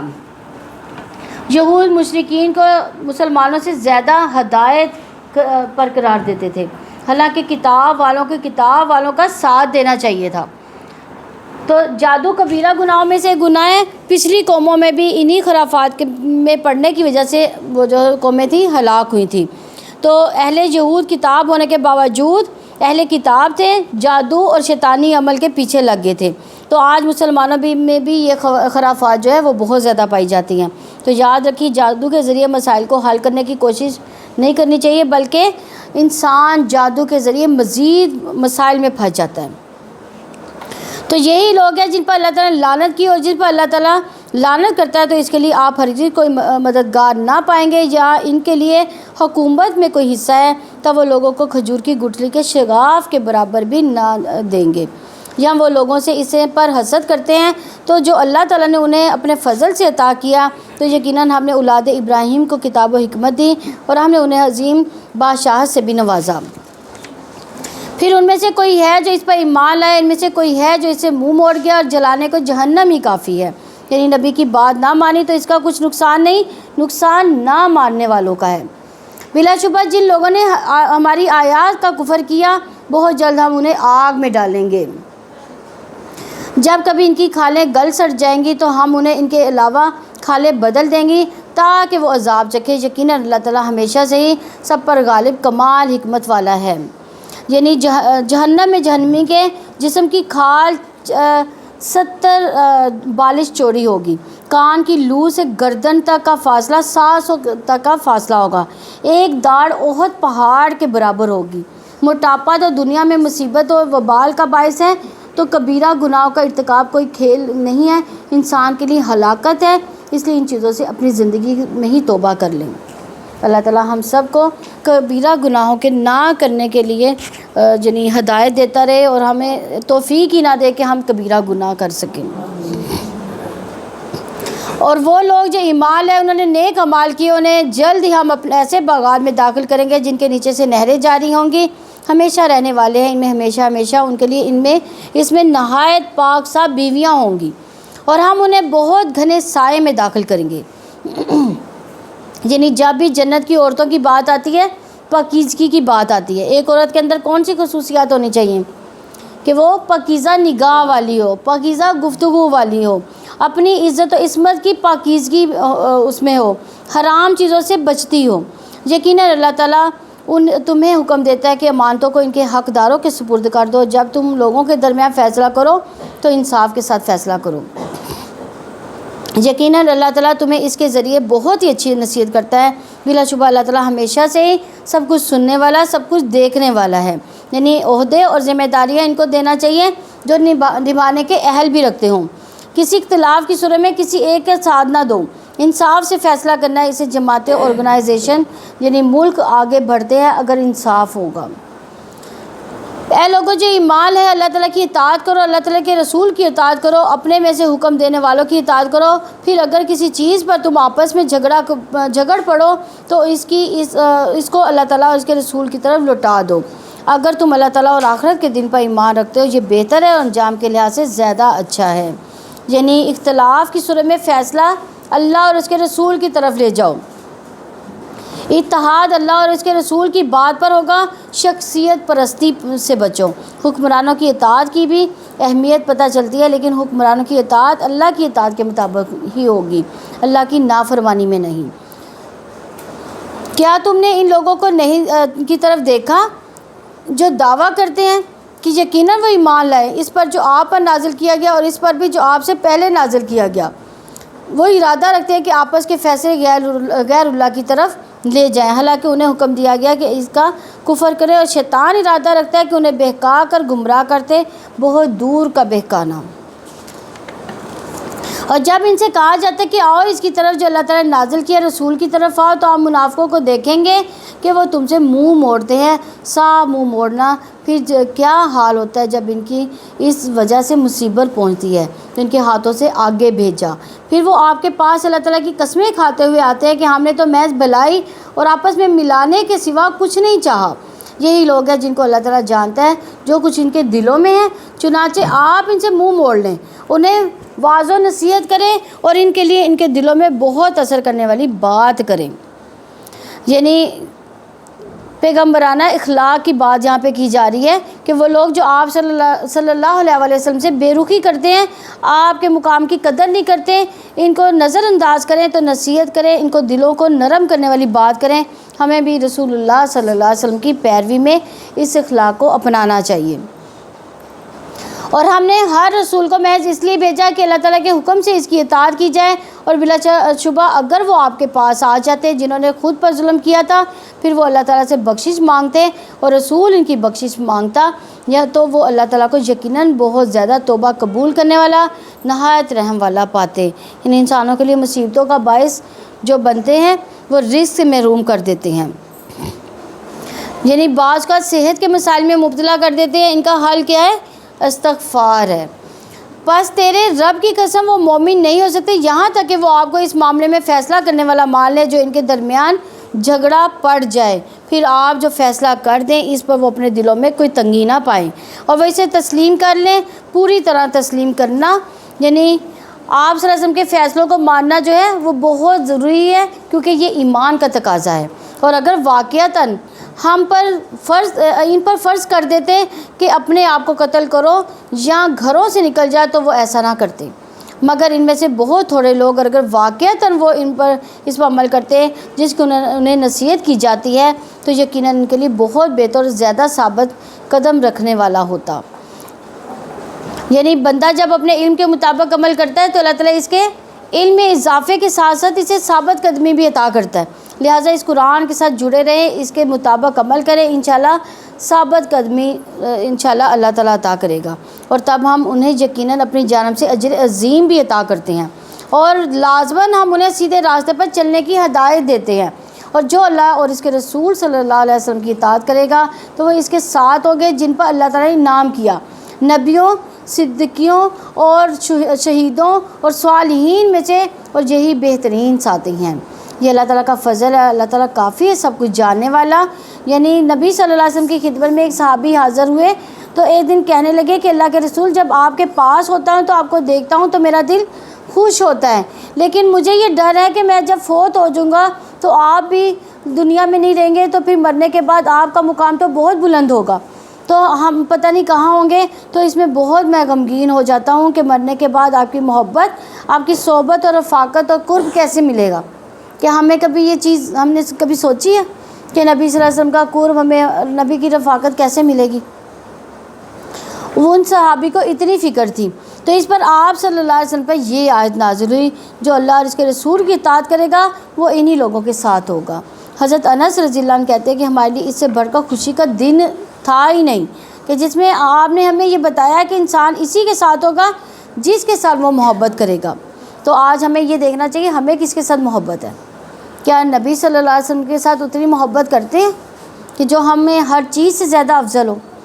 اگر ہماری محبت رسول اللہ صلی اللہ علیہ وسلم کے ساتھ سچی ہے، ہم آپ صلی اللہ علیہ وسلم کی اتباع کرتے ہیں، آپ کی سنتوں پر چلتے ہیں، آپ سے ہماری عقیدت ہے، تو انشاءاللہ آپ کے قدموں پر چلتے چلتے ہمیں آپ کا ساتھ نصیب ضرور ہوگا۔ دو خاص موقعوں پر خاص طور پر امید رکھنی چاہیے، جب حوض کوثر سے پانی ملے گا، دوسرا جب آپ کو مقام شفاعت پر فائز ہوں گے۔ جب آپ اے لوگوں جو ایمان لائے، اپنے بچاؤ کا سامان لے لو، چنانچہ تم دستوں میں نکلو یا اکٹھے ہی نکل پڑو، اور بلا شبہ تم میں یقیناً وہ بھی ہے جو نکلنے میں ضرور دیر لگائے گا۔ چنانچہ اگر تمہیں کوئی مصیبت آ پہنچے تو کہے گا یقیناً اللہ تعالیٰ نے مجھ پر انعام کیا جبکہ میں اس کے ساتھ موجود نہ تھا، اور یقیناً اگر تمہیں اللہ تعالیٰ کے فضل سے فتح یا غنیمت مل جائے تو وہ ضرور کہے گا گویا تمہارے ان کے درمیان کوئی دوستی ہے ہی نہیں، اے کاش میں بھی اس کے ساتھ ہوتا کہ میں بھی عظیم کامیابی حاصل کرتا۔ یعنی دین کے کام میں پیچھے رہنا اللہ کا انعام نہیں بلکہ اس کے لیے نکلنا اللہ تعالیٰ کا انعام اور فضل ہے۔ مطلب پرستی منافقت کو جنم دیتی ہے، اور مطلب پرستی یہ ہے کہ وہ ہر کام کرنا جس میں فائدہ ہو اور نیکی کی خاطر اللہ کے راستے میں رزق لینے سے وہ ڈرتے ہوں۔ یہ منافقین کی علامات بتائی گئی ہیں۔ چنانچہ لازم ہے کہ اللہ تعالیٰ کی راہ میں وہ لڑے جو آخرت کے بدلے دنیا کی زندگی بیچ دیتے ہیں، اور جو اللہ تعالیٰ کے راستے میں لڑے وہ پھر قتل کیا جائے یا غالب آ جائے تو جلد ہی ہم اسے اجر عظیم عطا کریں گے۔ اور تمہیں کیا ہے کہ تم اللہ تعالیٰ کی راہ میں اور ان بے بس مردوں اور عورتوں اور بچوں کے لیے نہیں لڑتے جو کہتے ہیں ہمارے رب ہمیں اس بستی سے نکال جس کے باشندے ظالم ہیں، اور ہمارے لیے اپنے پاس سے کوئی حمایتی بنا دے، ہمارے لیے اپنے پاس سے کوئی مددگار بنا دے۔ جو لوگ ایمان والے ہیں وہ اللہ تعالیٰ کی راہ میں لڑتے ہیں، اور جن لوگوں نے کفر کیا وہ غیر اللہ کی راہ میں لڑتے ہیں۔ چنانچہ تم شیطان کے ساتھیوں سے لڑو، بلا شبہ شیطان کی چال ہمیشہ سے بہت ہی کمزور رہی ہے۔ کیا آپ نے ان لوگوں کو نہیں دیکھا جن سے کہا گیا تھا کہ اپنے تم ہاتھوں کو روکے رکھو اور نماز قائم رکھو، زکوٰۃ ادا کرو، پھر جب ان پر قتال لکھ دیا گیا تب ان میں سے ایک گروہ انسانوں سے ایسے ڈرنے لگا جیسے اللہ تعالیٰ سے ڈرتا ہو یا اس سے بھی زیادہ ڈرنا۔ انہوں نے کہا اے ہمارے رب تو نے ہم پر قتال کیوں لکھ دیا، کیوں نہیں ہمیں قریب کے وقت تک مہلت دی؟ آپ کہہ دیں کہ دنیا کا سامان بہت ہی کم ہے اور آخرت اس کے لیے بہت ہی بہتر ہے۔ جو متقی بنے اور تم پر ایک دھاگے کے برابر بھی ظلم نہیں کیا جائے گا۔ یعنی یاد رکھیے دنیا میں جتنا بھی مال مل جائے قارون کے خزانے ہی کیوں نہ ہو، لیکن وہ آخرت کے مقابلے میں بہت تھوڑے ہیں۔ کاش یہ بات ہمیں آج سمجھ آ جائے، اس لیے ہمیں کسی بھی نیک عمل کا بدلہ دنیا میں چاہنے کی بجائے کہاں چاہنا چاہیے؟ آخرت میں۔ رسول اللہ صلی اللہ علیہ وسلم نے فرمایا مجھے دنیا سے کیا، میری اور دنیا کی مثال تو اس سوار کسی ہے جو تھوڑی دیر سایہ لینے کے لیے کسی درخت کے نیچے رکا پھر اسے چھوڑ کر آگے چل پڑا۔ انسانوں کی کمزوری ہے کہ فوری فائدہ اور اجر چاہتے ہیں۔ ترقی کے راستے میں بہت بڑی رکاوٹ کیا ہے؟ ہم لوگوں کی تعریف کے بغیر کام کرنے میں آگے نہیں بڑھتے. ذرا سا کام کریں اس پر تعریف چاہتے ہیں. یاد رکھیے جس کے لیے نیکی کا کام کر رہے ہیں وہ خوب اجر دینے والا ہے. تم جہاں کہیں بھی ہوگے موت تمہیں پہنچ جائے گی، اور اگرچہ تم مضبوط قلعوں میں ہو اور اگر انہیں کوئی بھلائی پہنچتی تو وہ کہتے ہیں یہ اللہ تعالیٰ کی طرف سے ہے، اور اگر انہیں کوئی برائی پہنچتی تو کہتے ہیں یہ تو تمہاری طرف سے ہے. آپ کہہ دیں سب اللہ تعالیٰ کی طرف سے ہے. پھر ان لوگوں کو کیا ہو گیا کہ قریب ہی نہیں ہے کہ کوئی بات سمجھے. جو بھی بھلائی تجھے پہنچے سو اللہ تعالیٰ کی طرف سے ہے، اور جو بھی کوئی برائی پہنچے تو وہ تمہاری اپنی طرف سے ہے. اور ہم نے آپ کو لوگوں کے لیے رسول بنا کر بھیجا، اللہ تعالیٰ ہی کافی ہے. اور جس نے رسول کی اطاعت کی اس نے حقیقتاً اللہ تعالیٰ کی اطاعت کی، اور جس نے منہ موڑا تو ہم نے اس پر آپ کو نگہبان بنا کر نہیں بھیجا. اور وہ کہتے ہیں اطاعت ہوگی، پھر جب وہ آپ کے پاس سے نکلتے ہیں تو ان میں سے ایک گروہ رات کو آپ کے پاس آپ کی بات کے خلاف مشورہ کرتا ہے. اللہ تعالیٰ لکھ رہا ہے جو وہ رات کو مشورہ کرتے ہیں، چنانچہ آپ ان سے منہ موڑ لیں. اللہ تعالیٰ پر توکل کریں، اللہ تعالیٰ ہی وکیل کافی ہے. یعنی یہاں منافقین کا کردار جو ہے وہ وضاحت کی گئی ہے کہ جو رات کو آپ صلی اللہ علیہ وسلم کے خلاف مشورے میں شریک ہوتے تھے، بعد میں کچھ اور چیزیں تجویز کرنے لگتے ہیں تاکہ مسلمانوں میں افراتفری پھیلا دی جائے. رسول اللہ صلی اللہ علیہ وسلم نے فرمایا کہ مجالس امانت ہیں. اگر آج بھی خیر کے کسی کام پر آپ جمع ہیں، وہاں مشورہ ہو رہا ہے، کسی معاملے میں ایسی میٹنگ کسی نتیجے پر پہنچ جاتے ہیں تو پھر یہ درست نہیں کہ باہر نکل کر 2-4 لوگوں کو اکٹھا کر کے لوگوں کے خلاف یا صاحب امر کے خلاف محاذ رائی شروع کر دی جائے. مخلص مومن خیر خواہی کے ساتھ سامنے ہی صحیح یا غلط کا بتا دیتا ہے. باہر نکل کر باتیں نہیں کرتا، غیبت و فساد نہیں کرتا. بڑے بڑے جھگڑوں کو ختم کرنے کا بہترین نسخہ ہے کہ ایسے لوگوں کو نظر انداز کر دے. ان باتوں کی پرواہ نہ کرے، ایسی باتوں کی تحقیق کرنے کے پیچھے نہیں لگنا چاہیے، بلکہ توکل کرتے ہوئے معاملہ اللہ کے سپرد کر دینا چاہیے. تو کیا وہ قرآن مجید میں غور و فکر نہیں کرتے؟ اور اگر وہ غیر اللہ کے پاس سے ہوتا تو اس میں وہ یقیناً بہت زیادہ اختلاف پاتے. اور جب ان کے پاس امن یا خوف کا کوئی معاملہ آتا تو اسے مشہور کر دیتے. اگر وہ اسے رسول تک یا اپنے میں سے حکم دینے والوں کی طرف لوٹاتے تو وہ ضرور جان لیتے اس کو جو ان میں سے اس کا اصل مطلب نکالتے ہیں. اور اگر تم اللہ تعالیٰ کا فضل اس کی رحمت نہ ہوتی تو بہت ہی کم لوگوں کے سوا تم سب شیطان کے پیچھے لگ جاتے. چنانچہ تم اللہ تعالیٰ کی راہ میں جنگ کرو، تمہیں تمہاری ذات کے سوا کسی کو تکلیف نہیں دی جاتی. اور مومنوں کو آپ رغبت دلائیں، قریب ہے کہ اللہ تعالیٰ ان لوگوں کی لڑائی روک دے جنہوں نے کفر کیا. اور اللہ تعالیٰ بہت سخت لڑائی کرنے والا اور بہت سخت سزا دینے والا ہے. یعنی لیڈر اپنے عمل کے ذریعے قیادت کرتا ہے، کام کر کے دکھاتا ہے. تو جو شخص سفارش کرے گا اچھی سفارش تو اس کے لیے بھی اس میں ایک حصہ ہوگا، اور جو کوئی سفارش کرے گا بری سفارش اس کے لیے اس میں ایک حصہ ہوگا. تو اللہ تعالیٰ ہمیشہ سے ہر چیز پر نگہبان ہے. یعنی رسول اللہ صلی اللہ علیہ وسلم نے فرمایا کہ نیکی کی طرف بلانے والا بھی ایسا ہی ہے جیسا اس کا کرنے والا. تو خیر کے کاموں میں بھی خود بھی حصہ لیں اور دوسروں کو بھی اس کے لیے ابھاریں. اچھی سفارش سے لوگوں کی اصلاح ہوتی ہے، ان کے کام بن جاتے ہیں، جبکہ بری سفارش چغل خوری جیسا عمل ہے تو اس سے فساد برپا ہوتا ہے. اور جب تمہیں سلامتی کی کوئی دعا دی جائے تو تم اس سے بہتر سلامتی کی دعا دو یا اتنا ہی لٹا دو. یقیناً اللہ تعالیٰ ہمیشہ سے ہر چیز کا پورا حساب کرنے والا ہے. اللہ تعالیٰ وہ ہے جس کے سوا کوئی معبود نہیں. وہ تم سب کو قیامت کے دن ضرور جمع کرے گا جس میں کوئی شبہ نہیں. اور اللہ تعالیٰ سے زیادہ بعد میں سچا کون ہے؟ یعنی سلام پھیلانا سلامتی ہے. آپ صلی اللہ علیہ وسلم نے فرمایا سلام پھیلاؤ تم سلامت رہو گے. گھر میں بھی سلام کے عمل کو فروغ دینا چاہیے. شوہر بیوی کو آپس میں، بچے بڑے سب کو سلام کو پھیلانا چاہیے. سب آتے جاتے دعا سلامتی کی لے کر جاتے ہیں، اس سے رحمت ہوتی ہے. سلام کے فائدے: سلام مغفرت کو واجب کرنے والا عمل ہے، آپس میں محبت بڑھانے کا ذریعہ ہے. آپ صلی اللہ علیہ وسلم نے فرمایا تم جنت میں داخل نہیں ہو سکو گے جب تک ایمان نہ لاؤ، اور تم ایمان نہیں لا سکتے جب تک آپس میں محبت نہ کرو. کیا میں تمہیں ایسی بات نہ بتا دوں کہ جب تم اس پر عمل کرو گے تو تمہارے درمیان محبت پیدا ہو جائے گی؟ تم آپس میں سلام کو عام کرو. کیا آپ لوگ جب گھر میں جاتے تو سلام کہتے ہیں؟ یہ اس چیز کو بہت عام کریں کہ گھر میں انٹر ہوتے بھی سلام کرنی چاہیے، چاہے خالی ہی گھر کیوں نہ ہو. تو جہاں محبت میں کمی دیکھے سلام کو رواج دو. جن شوہر اور بیوی کے درمیان اختلاف لڑائی جھگڑا ہو وہ بھی ایک دوسرے کو سلام کرنا شروع کر دیں. تو سلام کو عام کر دو. سب سے بڑا بخیل وہ ہے جو سلام میں بخل کرتا ہے. پھر تمہیں کیا ہو گیا کہ منافقوں کے بارے میں دو گروہ بن رہے ہو، حالانکہ اللہ تعالیٰ نے اس وجہ سے جو انہوں نے کمایا انہیں اوندھا کر دیا. کیا تم چاہتے ہو کہ انہیں ہدایت دو جنہیں اللہ تعالیٰ نے گمراہ کیا؟ اور جس کو اللہ تعالیٰ گمراہ کر دے اس کے لیے ہرگز کوئی راستہ نہیں پائیں گے. وہ چاہتے ہیں جیسا کہ انہوں نے کفر کیا کاش تم بھی کفر کرو کہ تم سب برابر ہو جاؤ. چنانچہ ان میں سے تم کسی کو دوست نہ بناؤ جب تک وہ اللہ تعالیٰ کی راہ میں ہجرت نہ کریں.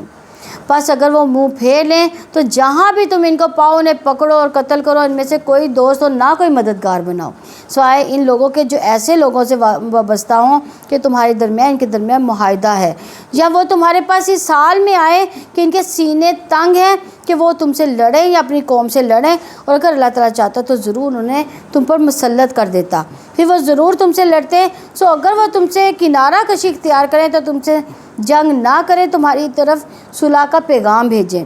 تو اللہ تعالیٰ ان کے خلاف تمہارے لیے کوئی راستہ نہیں رکھا.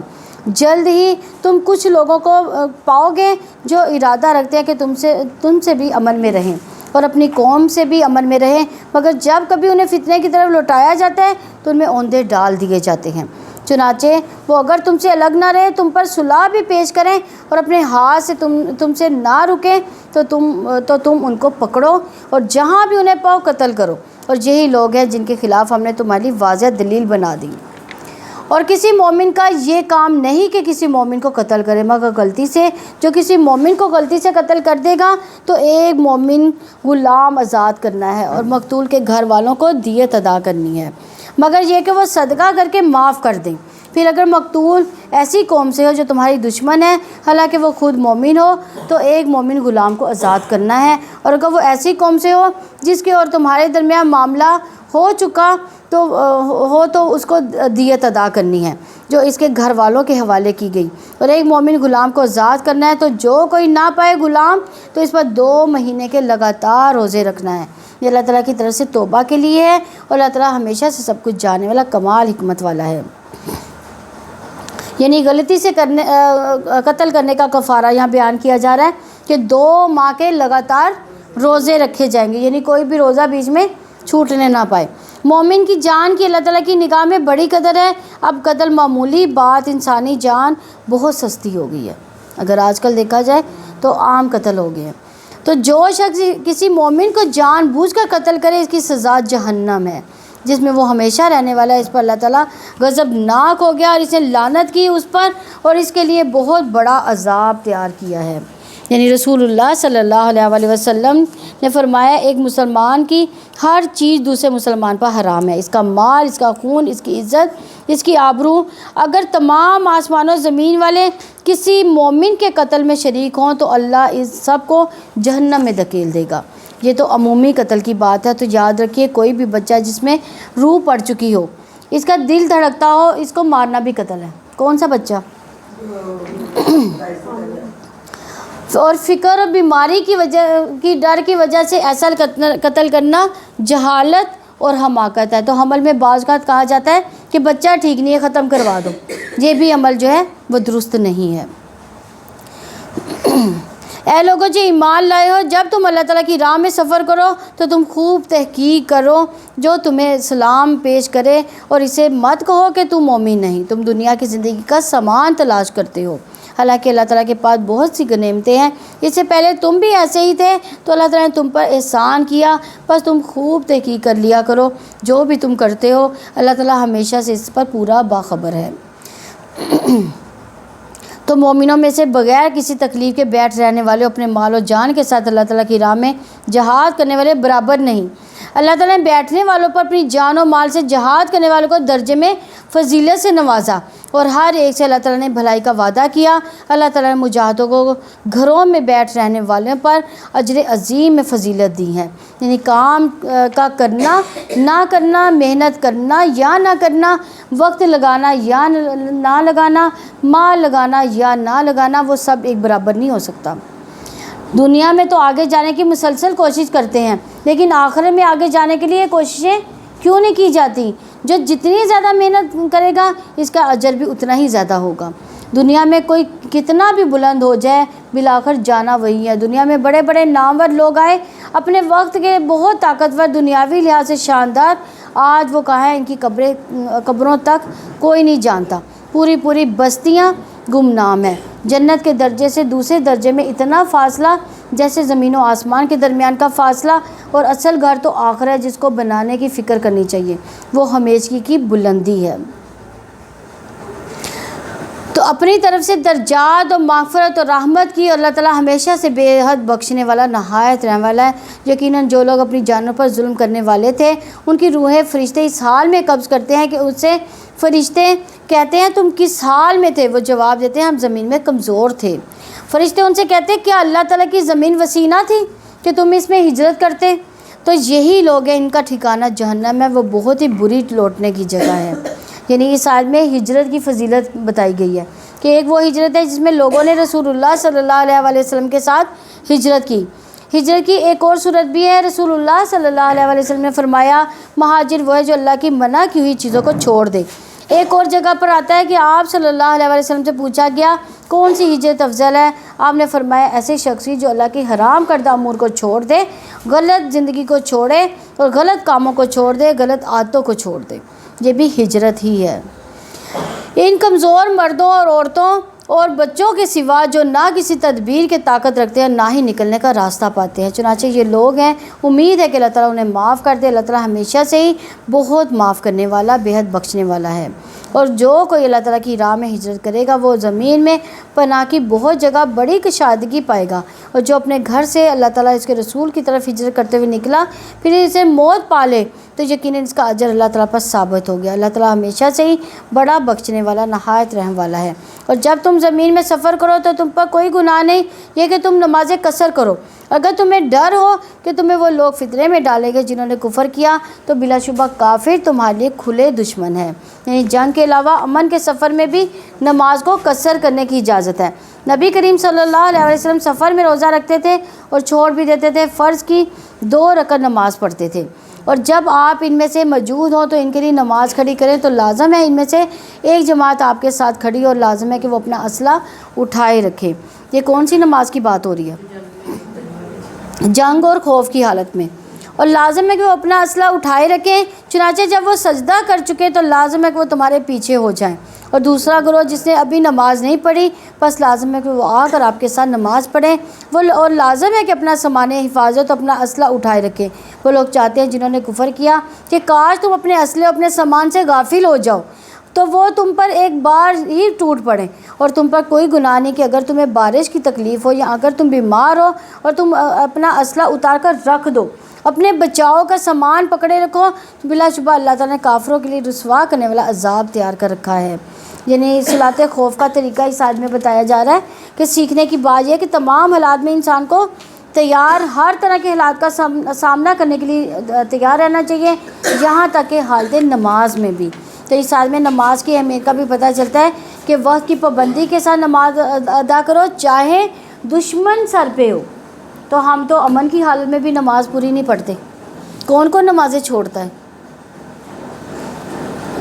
آپ نماز پوری نہیں پڑھتی ہیں لیکن پوری نہیں پڑھتی، عشاء کی چھوڑتی ہوں گی، اور فجر کی اور عشاء کی، اور یہ 2 نمازیں جو ہیں منافقین پر بھاری ہیں، یہ آپ دیکھ لو۔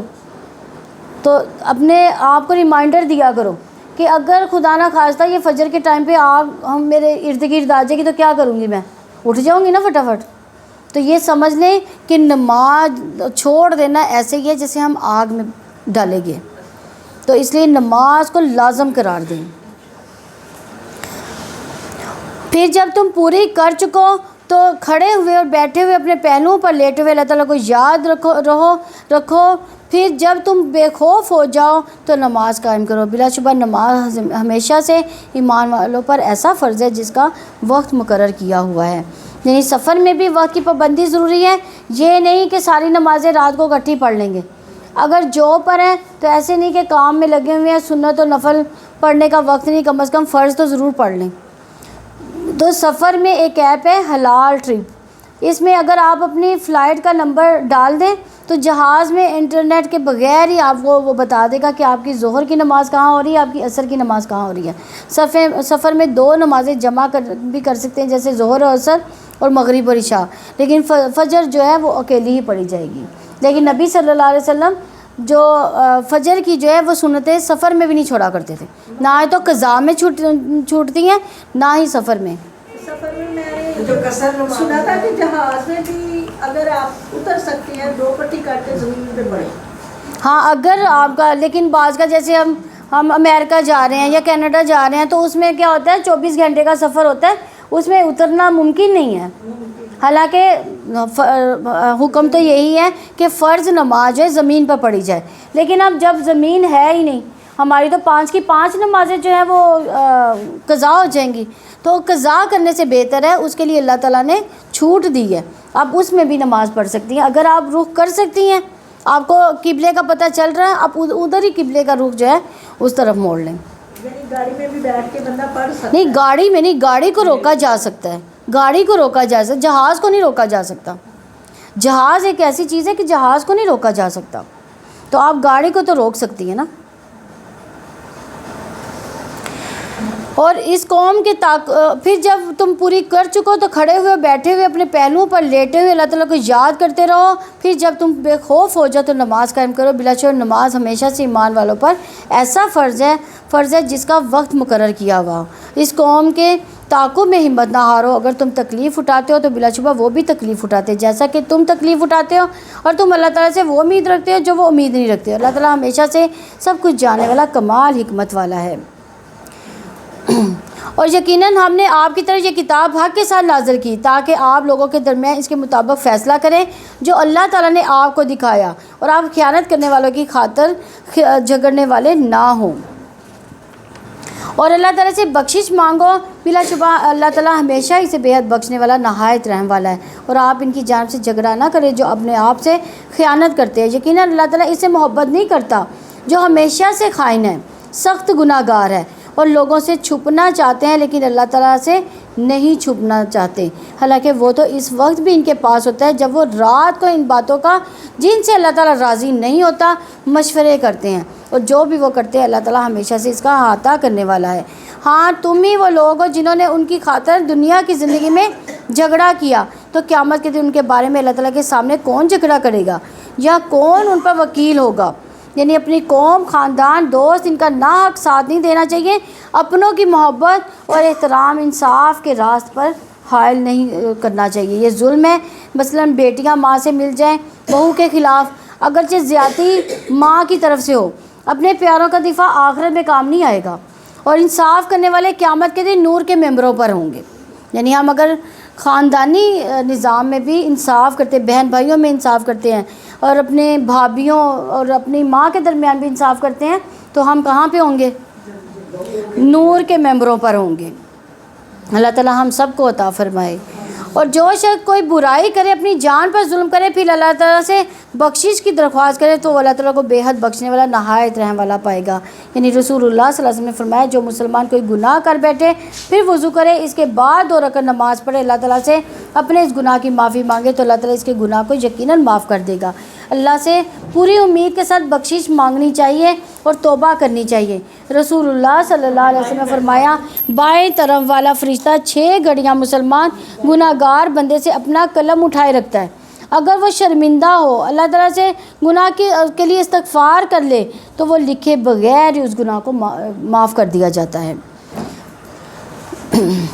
اور جو کوئی گناہ کماتا ہے تو یقیناً وہ اسے اپنے ہی خلاف کماتا ہے۔ اللہ تعالیٰ ہمیشہ ہی سے سب کچھ جاننے والا، کمال حکمت والا، جو خطا یا گناہ کمائے پھر اس کی تہمت کسی بے گناہ پر لگائے تو یقیناً اس نے بڑے بہتان اور سری گناہ کا بوجھ اٹھا لیا۔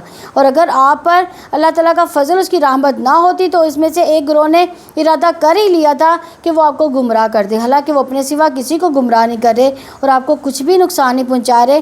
اور اللہ تعالیٰ نے آپ پر کتاب اور حکمت کو نازل کیا، آپ کو وہ سکھایا جو آپ جانتے نہیں تھے، اور آپ پر ہمیشہ سے اللہ تعالیٰ کا عظیم فضل ہے۔ تو مکہ میں لائبریری یا اسکالر نہ تھے، علم کا واحد ذریعہ کیا تھا؟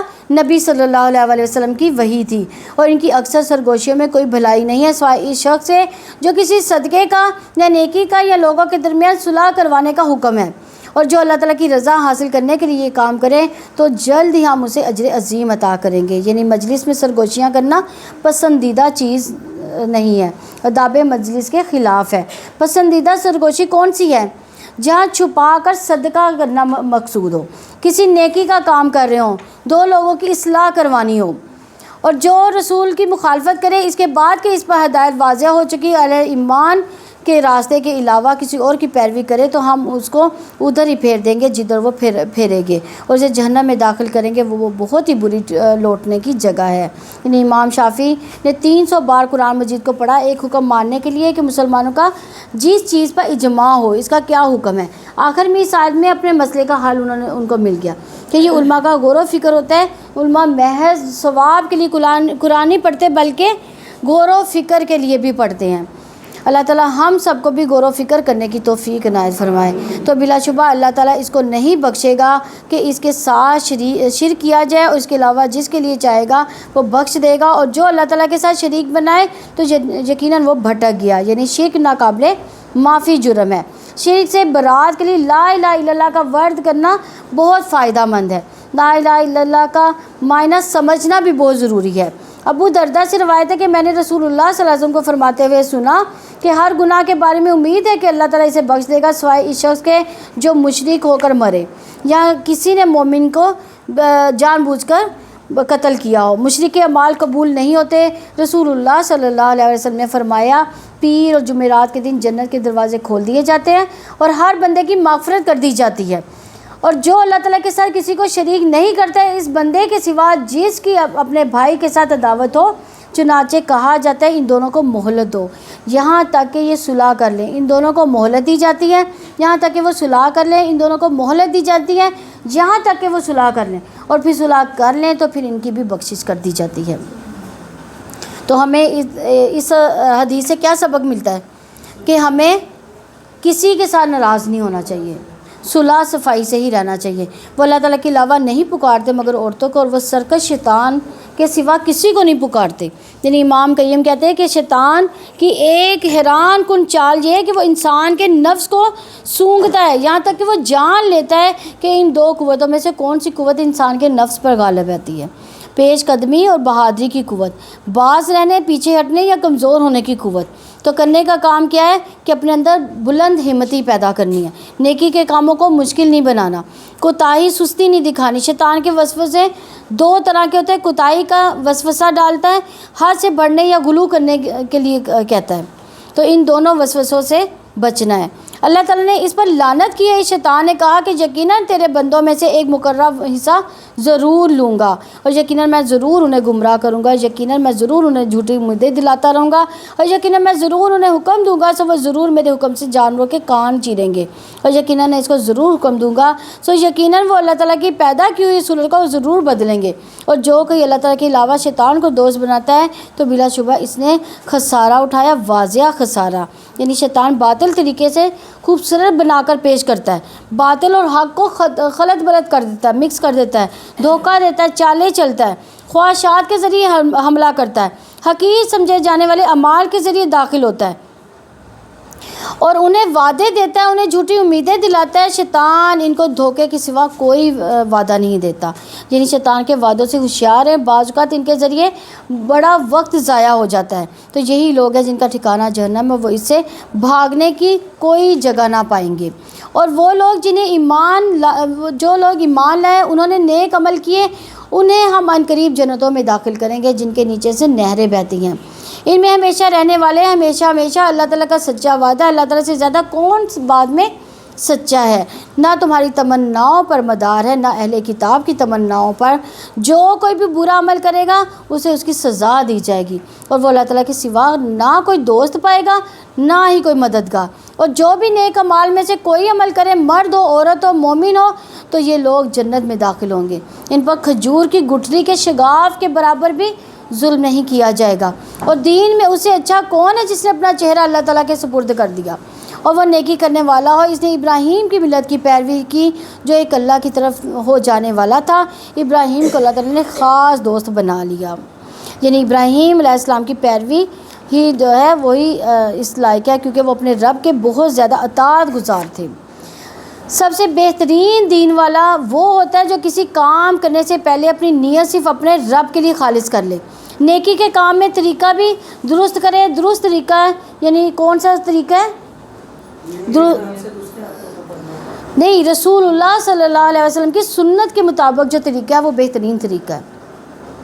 اور اللہ تعالیٰ کے لیے جو کچھ آسمان ہے جو کچھ زمین میں، اللہ تعالیٰ ہر چیز کا ہمیشہ سے احاطہ کرنے والا ہے. اور لوگ آپ سے عورتوں کے بارے میں فتویٰ پوچھتے ہیں، آپ کہہ دیں کہ اللہ تعالیٰ تمہیں ان کے بارے میں فتویٰ دیتا ہے، اس کتاب میں جو تم پڑھا جاتا ہے. یتیم عورتوں کے بارے میں جن کو تم وہ نہیں دیتے جو ان کے لیے فرض کیا گیا، اور تم رغبت رکھتے ہو کہ ان سے نکاح کرو. بے بس کمزور بچوں کے بارے میں بھی، اور یہ کہ تم یتیموں کے بارے میں انصاف پر قائم رہو. اور جو بھی تم بھلائی کرو تو بلا شبہ اللہ تعالیٰ ہمیشہ سے اس کو خوب جاننے والا ہے. اور اگر کوئی عورت اپنے شوہر سے کسی قسم کی زیادتی یا بے رخی کا خوف رکھے تو ان دونوں میں کوئی گناہ نہیں کہ وہ دونوں آپس میں کسی طرح صلح کر لیں. اور صلح بہرحال بہتر ہے اگر نفس میں حرص حاضر رکھی گئی ہے. اور اگر کہ تم نیکی کرو، تقوی اختیار کرو تو اللہ تعالیٰ اس سے جو تم عمل کرتے ہو ہمیشہ سے پورا باخبر ہے. یعنی ہمارے دین میں یتیموں کے حقوق کا بہت لحاظ رکھا گیا ہے. اس کے مال کی حفاظت کرنی چاہیے. آداب اور اخلاق سکھائے گئے ہیں اس میں کہ شوہر اور بیوی کے درمیان اختلاف ہو جائے تو کیا کرنا چاہیے؟ صلح جلدی کر لینی چاہیے. صلح کروانے میں پہل بھی کرنی چاہیے. ہم کیا کرتے ہیں؟ ہم اپنی انا بنا لیتے ہیں. بیوی کہتی ہے شوہر مجھے بلائے گا، شوہر کیا کہتا ہے؟ بیوی بلائے پہلے. تو یہ اس میں انا نہیں ہونی چاہیے بلکہ صلح میں پہل کرنی چاہیے. جو پہل کرے گا وہ نیکیاں زیادہ کمائے گا. تو نبی کریم صلی اللہ علیہ وسلم نے فرمایا کیا میں تمہیں نماز، روزہ، زکوٰۃ سے افضل درجے کا عمل نہ بتاؤں؟ صحابہ نے عرض کیا کیوں نہیں؟ آپ نے فرمایا آپس میں صلح کرانا جبکہ لوگوں میں فساد اور پھوٹ ڈالنا دین کو مونڈنے والی چیز ہے. آپس میں صلح کرانا افضل صدقہ ہے. ازدواجی تعلقات کو مضبوط کرنے کے لیے ضروری ہے کہ ہم کچھ چیزوں پر کمپرومائز کرنا بھی جانیں. صرف دوسرے سے توقعات نہ رکھیں. جو خوبی دوسرے میں دیکھنا چاہتے ہیں وہ اپنے اندر پہلے پیدا کریں. حقیقت پسندانہ توقعات رکھتے ہیں، یعنی بیوی کی تعریف نہ کی، اس کا تو موڈ آف. شوہر کو پتہ چلا تو اس نے پوچھا تو جواب میں کہہ دیا کہ یعنی اس کو بتایا ہی نہیں کہ آپ کو کیا پتہ، میں تو ٹھیک ہوں. ہم ایسے کہتے ہیں نا اکثر. اگر میاں بیوی آپس میں ناراض ہوتے ہیں تو میاں پوچھے کہ کیا بات ہے تو ہم کہتے ہیں کچھ نہیں. یعنی جب تک بتائیں گے نہیں تو کیسے اس کو پتہ چلے گا.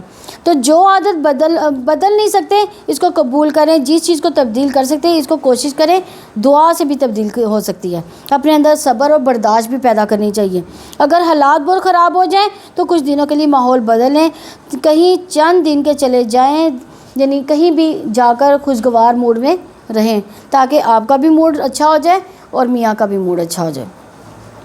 اور تم ہرگز استطاعت نہیں رکھتے کہ بیویوں کے درمیان عدل کرو، خواہ تم حرص بھی رکھو، چنانچہ تم بالکل ایک جانب پوری طرح نہ جھک جاؤ کہ تم اس دوسری کو لٹکی ہوئی کی طرح چھوڑ دو. اگر تم اصلاح کرو اور تم ڈرتے رہو تو بلا شبہ اللہ تعالیٰ ہمیشہ سے بے حد بخشنے والا، نہایت رحم والا ہے. اگر وہ دونوں جدا ہو جائیں تو ہر ایک کو اللہ تعالیٰ اپنی وسعت سے غنی کر دے گا. اللہ تعالیٰ ہمیشہ ہی سے بڑی وسعت والا اور کمال حکمت والا. اللہ تعالیٰ ہی کا ہے جو کچھ بھی آسمانوں میں جو کچھ زمین میں ہے. اور بلا شبہ تم سے پہلے جو لوگ کتاب دیے گئے یقیناً انہیں بھی اور تمہیں بھی ہم نے وصیت کی کہ تم اللہ تعالیٰ سے ڈر کرو. اگر تم کفر کرو گے تو یقیناً جو کچھ آسمانوں میں جو کچھ زمین میں ہے سب اللہ تعالیٰ کا ہے. اللہ تعالیٰ ہمیشہ سے ہی ہے ہر طرف بے پرواہ، ہر تعریف کا حقدار. اور اللہ تعالیٰ ہی کا ہے جو کچھ آسمانوں میں جو کچھ زمین میں ہے. اللہ تعالیٰ ہی وکیل کافی ہے. اگر وہ چاہے تو تمہیں لے جائے اے لوگوں جو اور دوسروں کو لے آئے. اور اللہ تعالیٰ اس میں ہمیشہ سے پوری طرح قدرت رکھنے والا ہے. جو دنیا کے بدلے کا ارادہ رکھتا ہے تو اللہ تعالیٰ کے پاس دنیا اور آخرت کا بدلہ ہے. اللہ تعالیٰ ہمیشہ سے سب کچھ جاننے والا، سننے والا، سب کچھ دیکھنے والا ہے. اے لوگوں جو ایمان ہے، انصاف پر پوری طرح قائم رہنے والے، اللہ تعالیٰ کے لیے گواہی دینے والے بنو. اگرچہ تمہاری اپنی جانوں کے یا والدین کے اور رشتہ داروں کے خلاف ہو. اگر کوئی مالدار ہے یا فقیر ہے تو اللہ تعالیٰ ان دونوں سے زیادہ حقدار ہے. چنانچہ خواہش نفس کی اتباع نہ کرو کہ تم عدل کرو. اگر تم زبان کو پیچ دو یا پہلو تہی کرو تو یقیناً اللہ تعالیٰ ہمیشہ سے جو تم عمل کرتے ہو اس سے پوری طرح باخبر ہے. یعنی رسول اللہ صلی اللہ علیہ وسلم نے فرمایا قاضی 3 طرح کے ہوتے ہیں، ایک جنت کے یا دوسرے 2 دوزخ والے یعنی آگ والے۔ جنت میں جانے والا جس نے حق پہچانا اس کے مطابق فیصلہ کر دیا، دوسرا جس نے حق پہچان بھی لیا لیکن فیصلہ حق پر نہ کیا وہ آگ والا ہے، اور جس نے جاہل ہوتے ہوئے لوگوں کے درمیان فیصلہ کیا یعنی وہ کوئی جانتا ہی نہیں تھا حق بات۔ تو یہ نازک معاملہ، جہاں بھی چھوٹا بڑا فیصلہ کرنا ہو تو وہاں پہ کیا کرنی چاہیے؟ احتیاط کرنی چاہیے۔ اے لوگوں جو ایمان لائے اللہ تعالیٰ پر، اس کے رسول پر، اس کی کتاب پر ایمان لیا جو اس نے اپنے رسول پر نازل فرمائی ہے، اور اس کی کتاب پر بھی جو اس سے پہلے اس نے نازل کی، اور جو کوئی اللہ تعالیٰ کا، اس کے فرشتوں کا، اس کی کتابوں کا، اس کے رسولوں کا اور آخرت کے دن کا کفر کرتا ہے تو یقیناً وہ بھٹک گیا، بہت دور بھٹک جانا۔ یقیناً وہ لوگ جو ایمان لائے پھر انہوں نے کفر کیا، پھر ایمان لائے، پھر کفر کیا، پھر کفر میں بڑھ گئے تو اللہ تعالیٰ کبھی ایسا نہیں کہ ان کو بخش دے اور نہ یہ کہ انہیں سیدھا راستہ دکھائے۔ آپ منافقوں کو خوشخبری دے دیں کہ ان کے لیے واقعتاً دردناک عذاب ہے۔ وہ لوگ جو مومنوں کے علاوہ کافروں کو اپنا دوست بناتے ہیں، کیا وہ ان کے پاس عزت تلاش کرتے ہیں؟ تو بلا شبہ ساری کی ساری اللہ تعالیٰ کے لیے ہے، اور یقیناً اللہ تعالیٰ نے اپنی کتاب میں تم پر حکم نازل کر دیا کہ جب تم سنو تو اللہ تعالیٰ کی آیات کے ساتھ کفر کیا جاتا ہے، ان کا مذاق اڑایا جاتا ہے تو ان کے ساتھ مت بیٹھو یہاں تک کہ وہ کسی دوسری بات میں مشغول ہو جائیں۔ بلا شبہ تم بھی اس وقت ان جیسے ہی ہو گئے۔ یقیناً اللہ تعالیٰ منافقوں کافروں سب کو جہنم میں جمع کرنے والا ہے۔ وہ لوگ جو تمہارے بارے میں انتظار میں رہتے ہیں، پھر اگر اللہ تعالیٰ کی طرف سے تمہارے لیے کوئی فتح ہو تو کہتے کیا ہم تمہارے ساتھ نہ تھے؟ اگر کافروں کے لیے کوئی حصہ ہو تو اسے کہتے کیا ہم تم پر غالب نہیں ہو گئے تھے؟ ہم نے تمہیں مسلمانوں سے نہیں بچایا، چنانچہ اللہ تعالیٰ ہی قیامت کے دن تمہارے درمیان فیصلہ کرے گا تو اللہ تعالیٰ کافروں کے لیے مومنوں پر ہرگز کوئی راہ نہیں بنائے گا۔ بلا شبہ منافق اللہ تعالیٰ کو دھوکہ دیتے ہیں، حالانکہ وہ انہیں دھوکہ دینے والا ہے، اور جب وہ نماز میں کھڑے ہوتے ہیں تو سست ہو کر کھڑے ہوتے ہیں اور لوگوں کو دکھاتے ہیں اور اللہ تعالیٰ کو یاد نہیں کرتے، بہت ہی کم۔ یعنی منافقت جو ہے وہ کیا ہے؟ نماز میں سستی سے کھڑے ہونا، یعنی منافقت میں سستی بہت اہم کردار ادا کرتی ہے۔ آپ صلی اللہ علیہ وسلم نے فرمایا منافقوں پر فجر عشاء سے زیادہ کوئی نماز بھاری نہیں ہے، لیکن مومن اس کی برعکس اپنے رب سے زیادہ سرگوشیاں کرتا ہے، اور ایسا دوغلا شخص دنیا میں کہیں بھی قابل اعتبار نہیں ہوتا، اللہ کے ہاں بھی اس کی کوئی حیثیت نہیں ہوگی۔ وہ درمیان ہی میں ڈاما ڈول ہے، نہ ان کی طرف ہے نہ ان کی طرف، اور جسے اللہ تعالیٰ گمراہ کر دے تو آپ ان کے لیے ہرگز کوئی راستہ نہیں پائیں گے۔ اے لوگوں جو ایمان لائے ہو، مومنوں کو چھوڑ کر کافروں کو دوست نہ بناؤ۔ کیا تم چاہتے ہو کہ اپنے خلاف اللہ تعالیٰ کے لیے ایک واضح حجت بنا لو؟ یقیناً منافق دوزخ کے سب سے نچلے درجے میں ہوں گے، اور آپ ان کو ہرگز کوئی مددگار نہ پاؤ گے مگر وہ لوگ جنہوں نے توبہ کی اصلاح کر لی اور انہوں نے اللہ تعالیٰ کے دین کو مضبوطی سے تھام لیا، اپنے دین کو اللہ تعالیٰ کے لیے خالص کر لیا، تو یہ لوگ مومنوں کے ساتھ ہوں گے، اور اللہ تعالیٰ جلد ہی مومنوں کو اجر عظیم عطا کرے گا۔ کیا کرے گا اللہ تعالیٰ تمہیں عذاب دینے سے اگر تم شکر کرو یہ اور ایمان لے آؤ۔ اللہ تعالیٰ ہمیشہ ہی سے قدر کرنے والا، سب کچھ جاننے والا ہے۔ تو یہاں اللہ تعالیٰ نے شکر کو ایمان سے پہلے ذکر کیا ہے، کیونکہ بندہ نعمتوں کو دیکھ کر شکر ادا کرتا ہے، پھر اس ہستی کو پہچانتا ہے جس نے انعام کیے، پھر شکر ایمان کا سبب بن جاتا ہے، پھر ایمان کے ساتھ شکر نعمتوں میں اضافہ لے آتا ہے۔ شکر گزار جو ہے عذاب سے بھی بچا لیا جاتا ہے۔ شکر کا فائدہ خود انسان کو ہوتا ہے، اور اللہ تعالیٰ سے ہم دعا کرتے ہیں کہ ہمیں بھی اللہ تعالیٰ اپنا شکر گزار بندہ بنا لے، اور ہمارا ادھر آنا، اس کو پڑھنا پڑھانا قبول کرے، ہمارے لیے قرآن، نماز اور عبادات کرنی آسان فرمائے، ہمیں نیکیوں میں اضافہ کرنے کی توفیق عطا فرمائے، ہمیں دنیا کی بھی بھلائیاں عطا فرمائے اور آخرت میں بھی بھلائیاں عطا فرمائے، اور ہمیں پل صراط پر چلنا آسان فرما دے۔ اور اللہ سے دعا ہے کہ ہم میں جو بھی بیمار ہے اللہ تعالیٰ ان کی بیماریوں کو صحتوں میں بدل دے، جو پریشانیوں میں مبتلا ہے اللہ تعالیٰ ان کی پریشانیاں دور فرمائے، اور اللہ تعالیٰ ہم سب کو دین کے راستے پر چلنے کی توفیق عنایت فرمائے۔ سبحانک اللہم و بحمدک، نشہد ان لا الہ الا انت، نستغفرک و اتوب الیک۔ السلام علیکم ورحمۃ اللہ وبرکاتہ۔